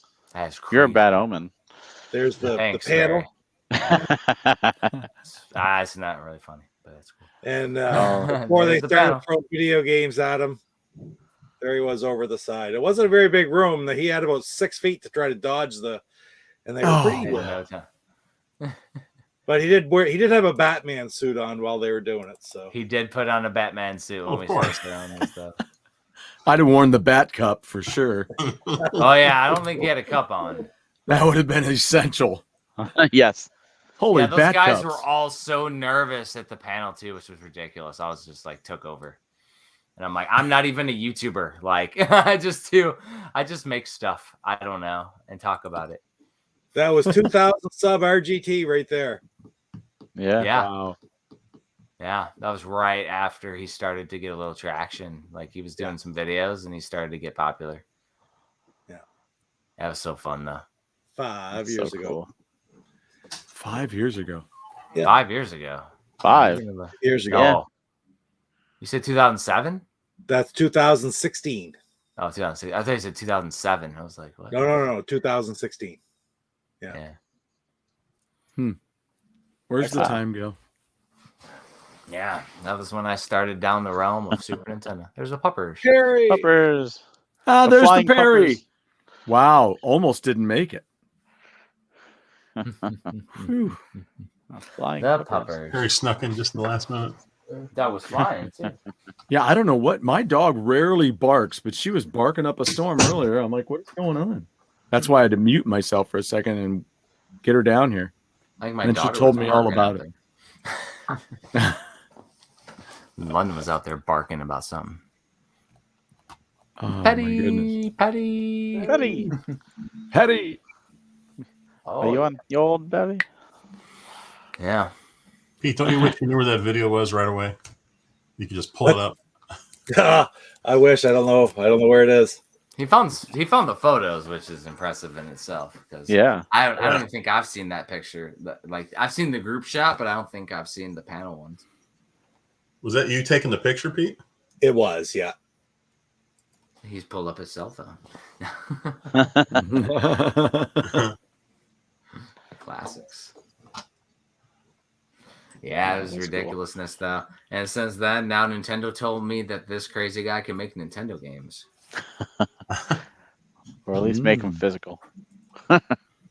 Oh, they said we can make Nintendo games, Barry. We're only doing physical. Talk about a 5-year plan. It's called Take Over and Become the Next Capcom Konami or Working Science. Yes. Literally have real games, like brand new games made too. Yeah. I got Exclusive. ideas. I always got exclusive. ideas. I have a Ideas dream. are dangerous in my hands. Well, that would be interesting. A brand new game. Anything's possible. I mean, my first idea, and I can push this out because it would be a long ways out, anyways, is that I released an NES game called Black Box Challenge. I know Pete's heard of it. And essentially, it's a I do Nintendo- believe it's upstairs. Yep. And it is an NES game where you collect Nintendo games, and it's an RPG. So when you collect the Nintendo games in there, you play a mini game based off of it. So say you collect Super Mario Brothers, you play a little mini game of Super Mario Brothers, you unlock the Fireball in the RPG mode. And unlocks holistically as you play the game. Well, I mean, I created a book called The Switch Collector, so why wouldn't we make a spiritual successor or just sequel to it called The Switch Collector? And we literally create the same aesthetics with the same unique battle system, because the battle system for Black Box Challenge is its own unique piece where it's not just a turn-based fighting game, but it's more momentum-based, and you utilize different types of timing-based systems where you can parry and dodge. You could actually take no damage if you time everything correctly. And so it's a really unique, fun time. Wow. And so imagine doing that with Switch collecting, and then you're collecting premium edition game stuff, or, we have all of our games. So then you would have characters from Cathedral and Phoenotopia and all these different games we've signed in the game. You collect Super Blood Hockey, you get a hockey stick weapon. You That's cool. collect Pigeon Dev, you throw awesome pee at people. Well, even more so, like instead of just playing the game in your house or something, it's something to do with the challenges, the challenge patches. Like it just evolves. The idea just evolves as I come up with things. And I know some programmers, so never know what realm we're gonna go. Well, I should talk to you about that then. I have an idea I've always wanted to do. Nice. Yeah, because all it takes is an idea, but the most important piece with the stars aligning is getting a developer who's passionate about the idea. And then once we get that, it's great. Because like we mentioned, Phoenotopia, 6 to 8 years of developers working on it. Same thing with Fight. It's another thing working on it for many, many years. So if they're gonna put that much time into it, they gotta love it. Yeah, and I like the idea like what you're talking about, where it's something that it can grow from what you start here, and then you can keep building off of that. Exactly. Black Box Challenge, because I was collecting NES games at the time, and the developer had the holistic idea with the story, but it was like I was framing it and helping him along the way to make sure that it hit everything that would be amazing for the community at the time. And we'll do the same thing with that. You never know. Like by the time that game would be done, we'd be in Switch 3. Yeah. Yeah. Like the thing is that, now we have a company. So the company can go on as long as people support. And sport's been ridiculously amazing. So we're absolutely fortunate. Absolutely. Oh, the community is just growing every day. I love it. In fact, we had another 3 people during this during the show. What? What happened? Jeff was kind of curious as to what Pete was doing there. I was just mirroring Pete, actually. We're like, I want to zoom in on Pete. What's going on over there? He zoomed in on him and freaked him out. I'm not doing anything. Why would you do that? There's like so many million messages when I look down at my phone. Let me put that away. Yeah. Oh, so many. Pete, are you still trying to find it? Yo, absolutely. No, I'm not. Abso-freaking-lutely. No, I'm not, because I found it. Oh, you did? No. Oh. Actually, Oh no. trouble is, Oh no. In the meantime, while he's getting that, there you go. Nice. That's awesome. The classic Jan Michael Vincent. It's just too bad his career went to crap. Yeah. So these are all in the Roger Zelanzi. Nice. But yeah, they take on there's giant scorpions and all kinds of stuff. There's the gentleman from, oh, you know what? Pete probably knows what his name is. That actor. Gregory Hines. Thank you. Oh, No, that's not Gregory Hines. No. I was like, what? He would have been still like older then. Yeah. That's the guy from Star Trek 2. Paul Winfield. That was with Chekhov on the Botany Bay. I don't know if that's Paul Winfield or not, but I think so. There he is. Oh yeah. No, I know you're saying. that might be his name. Yeah. Yeah. So anyway, yeah, that's who's in it. Ah, there's the Studley one. There's the Studley shot. That's Papa Pete. That's Papa Pete right there. Oh, Yeah. that's No shirt. Pete. Well, he's No not got shirt. a shirt on and he is wearing pants, so that doesn't work. The opposite of Pete. That. Oh man. No, I found pictures, but not a video of video game Aw. dodgeball. I'm afraid. Oh, you got us all hyped up. Hate to disappoint you. Exclusive video, bro. Man. Well, Pete, at least you gave us that video at the beginning of the show. Yes, that video is amazing.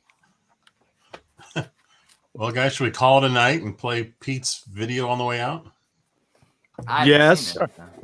I gotta go take care of a few things before I can get to bed. All right. Well, Barry, Jeff, thanks for joining us again. Thanks for having us on. Thank you for having us. If you want to pick up our game, Series 3 right now, premiumeditiongames.com. Retros are selling out How long is Yes. the pre-order go for?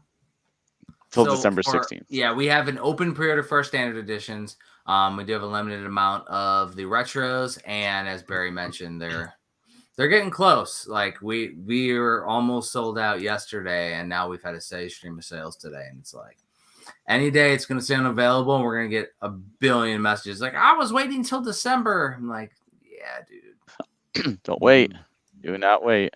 Yeah, Yeah, because see I can't get my robot name fight. So We do plan on doing a second chance sale after Series 3 is done with whatever we have in hand. So, There you hint, go. hint, Okay, hint. I'll We'll keep- have we're keeping things simple because if we put anything on with Series 3, Barry gets emails saying, "Why didn't I get my robot name fight retro?" Well, you pre-ordered it with Cathedral, and Cathedral's in production, so it says Yep. on our website everything ships together. So we kept it simple. Kept Yeah. it simple Much this appreciated. time. Only Series 3. And then we'll open it up afterward with whatever we have in stock. So we don't hold anything back. If we have it available, we'll put it up. And we take stuff to conventions too. So be aware of that. That's why, like when we said that there's limited amounts of the retros, that's not every copy because we do have copies that are going to distributors, copies that will be going to conventions. But don't expect that we'll have any in hand because our distributors have been very forthcoming with wanting lots of copies. So it's good stuff. I have Mhm. one last quick question about the conventions. Do you guys ever have just like the soundtracks available at the conventions? We've been asked that a few times. We haven't had enough extras come in, but okay. I'm thinking with Series 3, we should probably order a few extras. Just get like a couple dozen, see how they do. Yeah, because people I'm such a music head. I would love to just get the because some of the games are things that I would play. A lot of the games Yeah. I would play, but I'm not gonna not into everything. But I love the music, and I would just love to, if I'm at a convention, it would be great like you were saying earlier, Barry. Have an exclusive something that you have at the conventions. It's not like you're. We definitely did that with Blood Hockey because Blood Hockey had the retro upgrade where you get the CD and the retro box Yeah. and all that stuff. Yeah. And we are looking into, because I'm a music guy, looking into vinyl and stuff too. We haven't. Oh, found- shut Yeah. up! Yeah. And now here's the thing, Stu. If I do a vinyl, I'm not just gonna do a digital release. Like I know a bunch of creators. I would have some covers on there. So Oh, like, heck yeah! imagine like just getting Epic James to do it, or Rex Viper, or a lot of the video game bands, or even Mariachi Entertainment System doing a mariachi cover of one of our songs or something. Like that's what I would want to do, is like do selected tiles and not do a full soundtrack. Because how many did I say yesterday when I looked it up, Barry, for Cathedral? Somebody's like, how many are there? 49 tracks 49 on Cathedral. tracks for Cathedral. Like, I mean, we were promoting, Phoenotopia as a 2-disc soundtrack. Cathedral is a 2-disc soundtrack too. Like, Wow. so yeah. So that's more than, I'm not doing a double vinyl, but I would like one side of the vinyl to be some tracks and the other side to be some covers or something. I want to do something Covers, cool. unique. Yeah. Yeah. Yeah. Because I mean, they're new games. So like, it's not like we're doing the Legend of Zelda soundtrack, Castlevania soundtrack. So like we need to pull like some highlights and make it really cool. Yeah. Because I'm interested in getting this Mighty Fight Federation retro edition. The soundtrack's so good. And look at, like, if you look at who has done the soundtrack, like you have the original musician from Mega Man 1 and 2. She's doing a track. Like there's a bunch of ridiculous ties, and the soundtrack for that game is so good. And yeah, because that looks like something I'd almost get that for my son too, because I would think he would like it. oh yeah, You can play against each other. Exactly. That's one of the reasons why too. Yeah. Exactly. It's a big one. Plus, it'd be great to send it to him as a surprise, as a housewarming gift. Oh, you go. nice. Yeah. Congratulations. Yeah. I get to see the place next week. Nice. Yeah, I get to be their first guest that spends the night. Uh, I don't And know the if that's place a is good haunted. thing or not. It could be haunted. And no, it's not haunted. Well, You that's say no that now. fun. You say that now, yeah. Will and be. Stu It was will. never heard from again. Get the bubble ghost to come. Son of a bitch. I'd be probably just talking to the Hello, ready to rescue you, but he said, "Fuck him." You know, if I ran into a ghost, I'd probably just be like, no, wait, no, don't, no. Before you take me anywhere, you got to see this video Pete did. Just hang on. And then I'd get him into it and leave. Bye. There you go. Run out. Out Yeah, the door. never saved Put you. your pants on first. Gee. Hell with that. I can get to a Walmart and buy new pants. When you watch Pete's video, you can't watch it with pants on. It's standard. The only pantsless videos that you have to be pantsless. Oh, so anyway, so that I think I'm definitely going to take advantage of that. Oh man. Well, thanks everyone for joining. All right, guys. Thanks for coming by again. I want to see Thanks for this having video us. now. Can't wait to have you guys on again. That'll be awesome. We're looking forward to it for sure. Especially Anytime. after I get my my package, so that'll be great. All right, we're gonna head out with Papa Pete's video. Yes. Here we Papa go. Pete, Papa Pete. Take it Hey, easy. well, Coco, we got Premium Edition games. Jeffrey and Barry are back with Viking Stu and Jeff on GoGameGo tonight. It's their third stop. I can still remember the first time they come in. Ended up buying Super Blood Hockey. Then the second time they were on, ended up buying the special edition pack to go with it. Now they're back on the show with the release of Series 3. They got Phoenotopia Awakening, Mighty Fighting Federation. April. What am I going to buy next? Here comes the money. Here we go. Money talk. Here comes the money. Damn you, Go Game Go!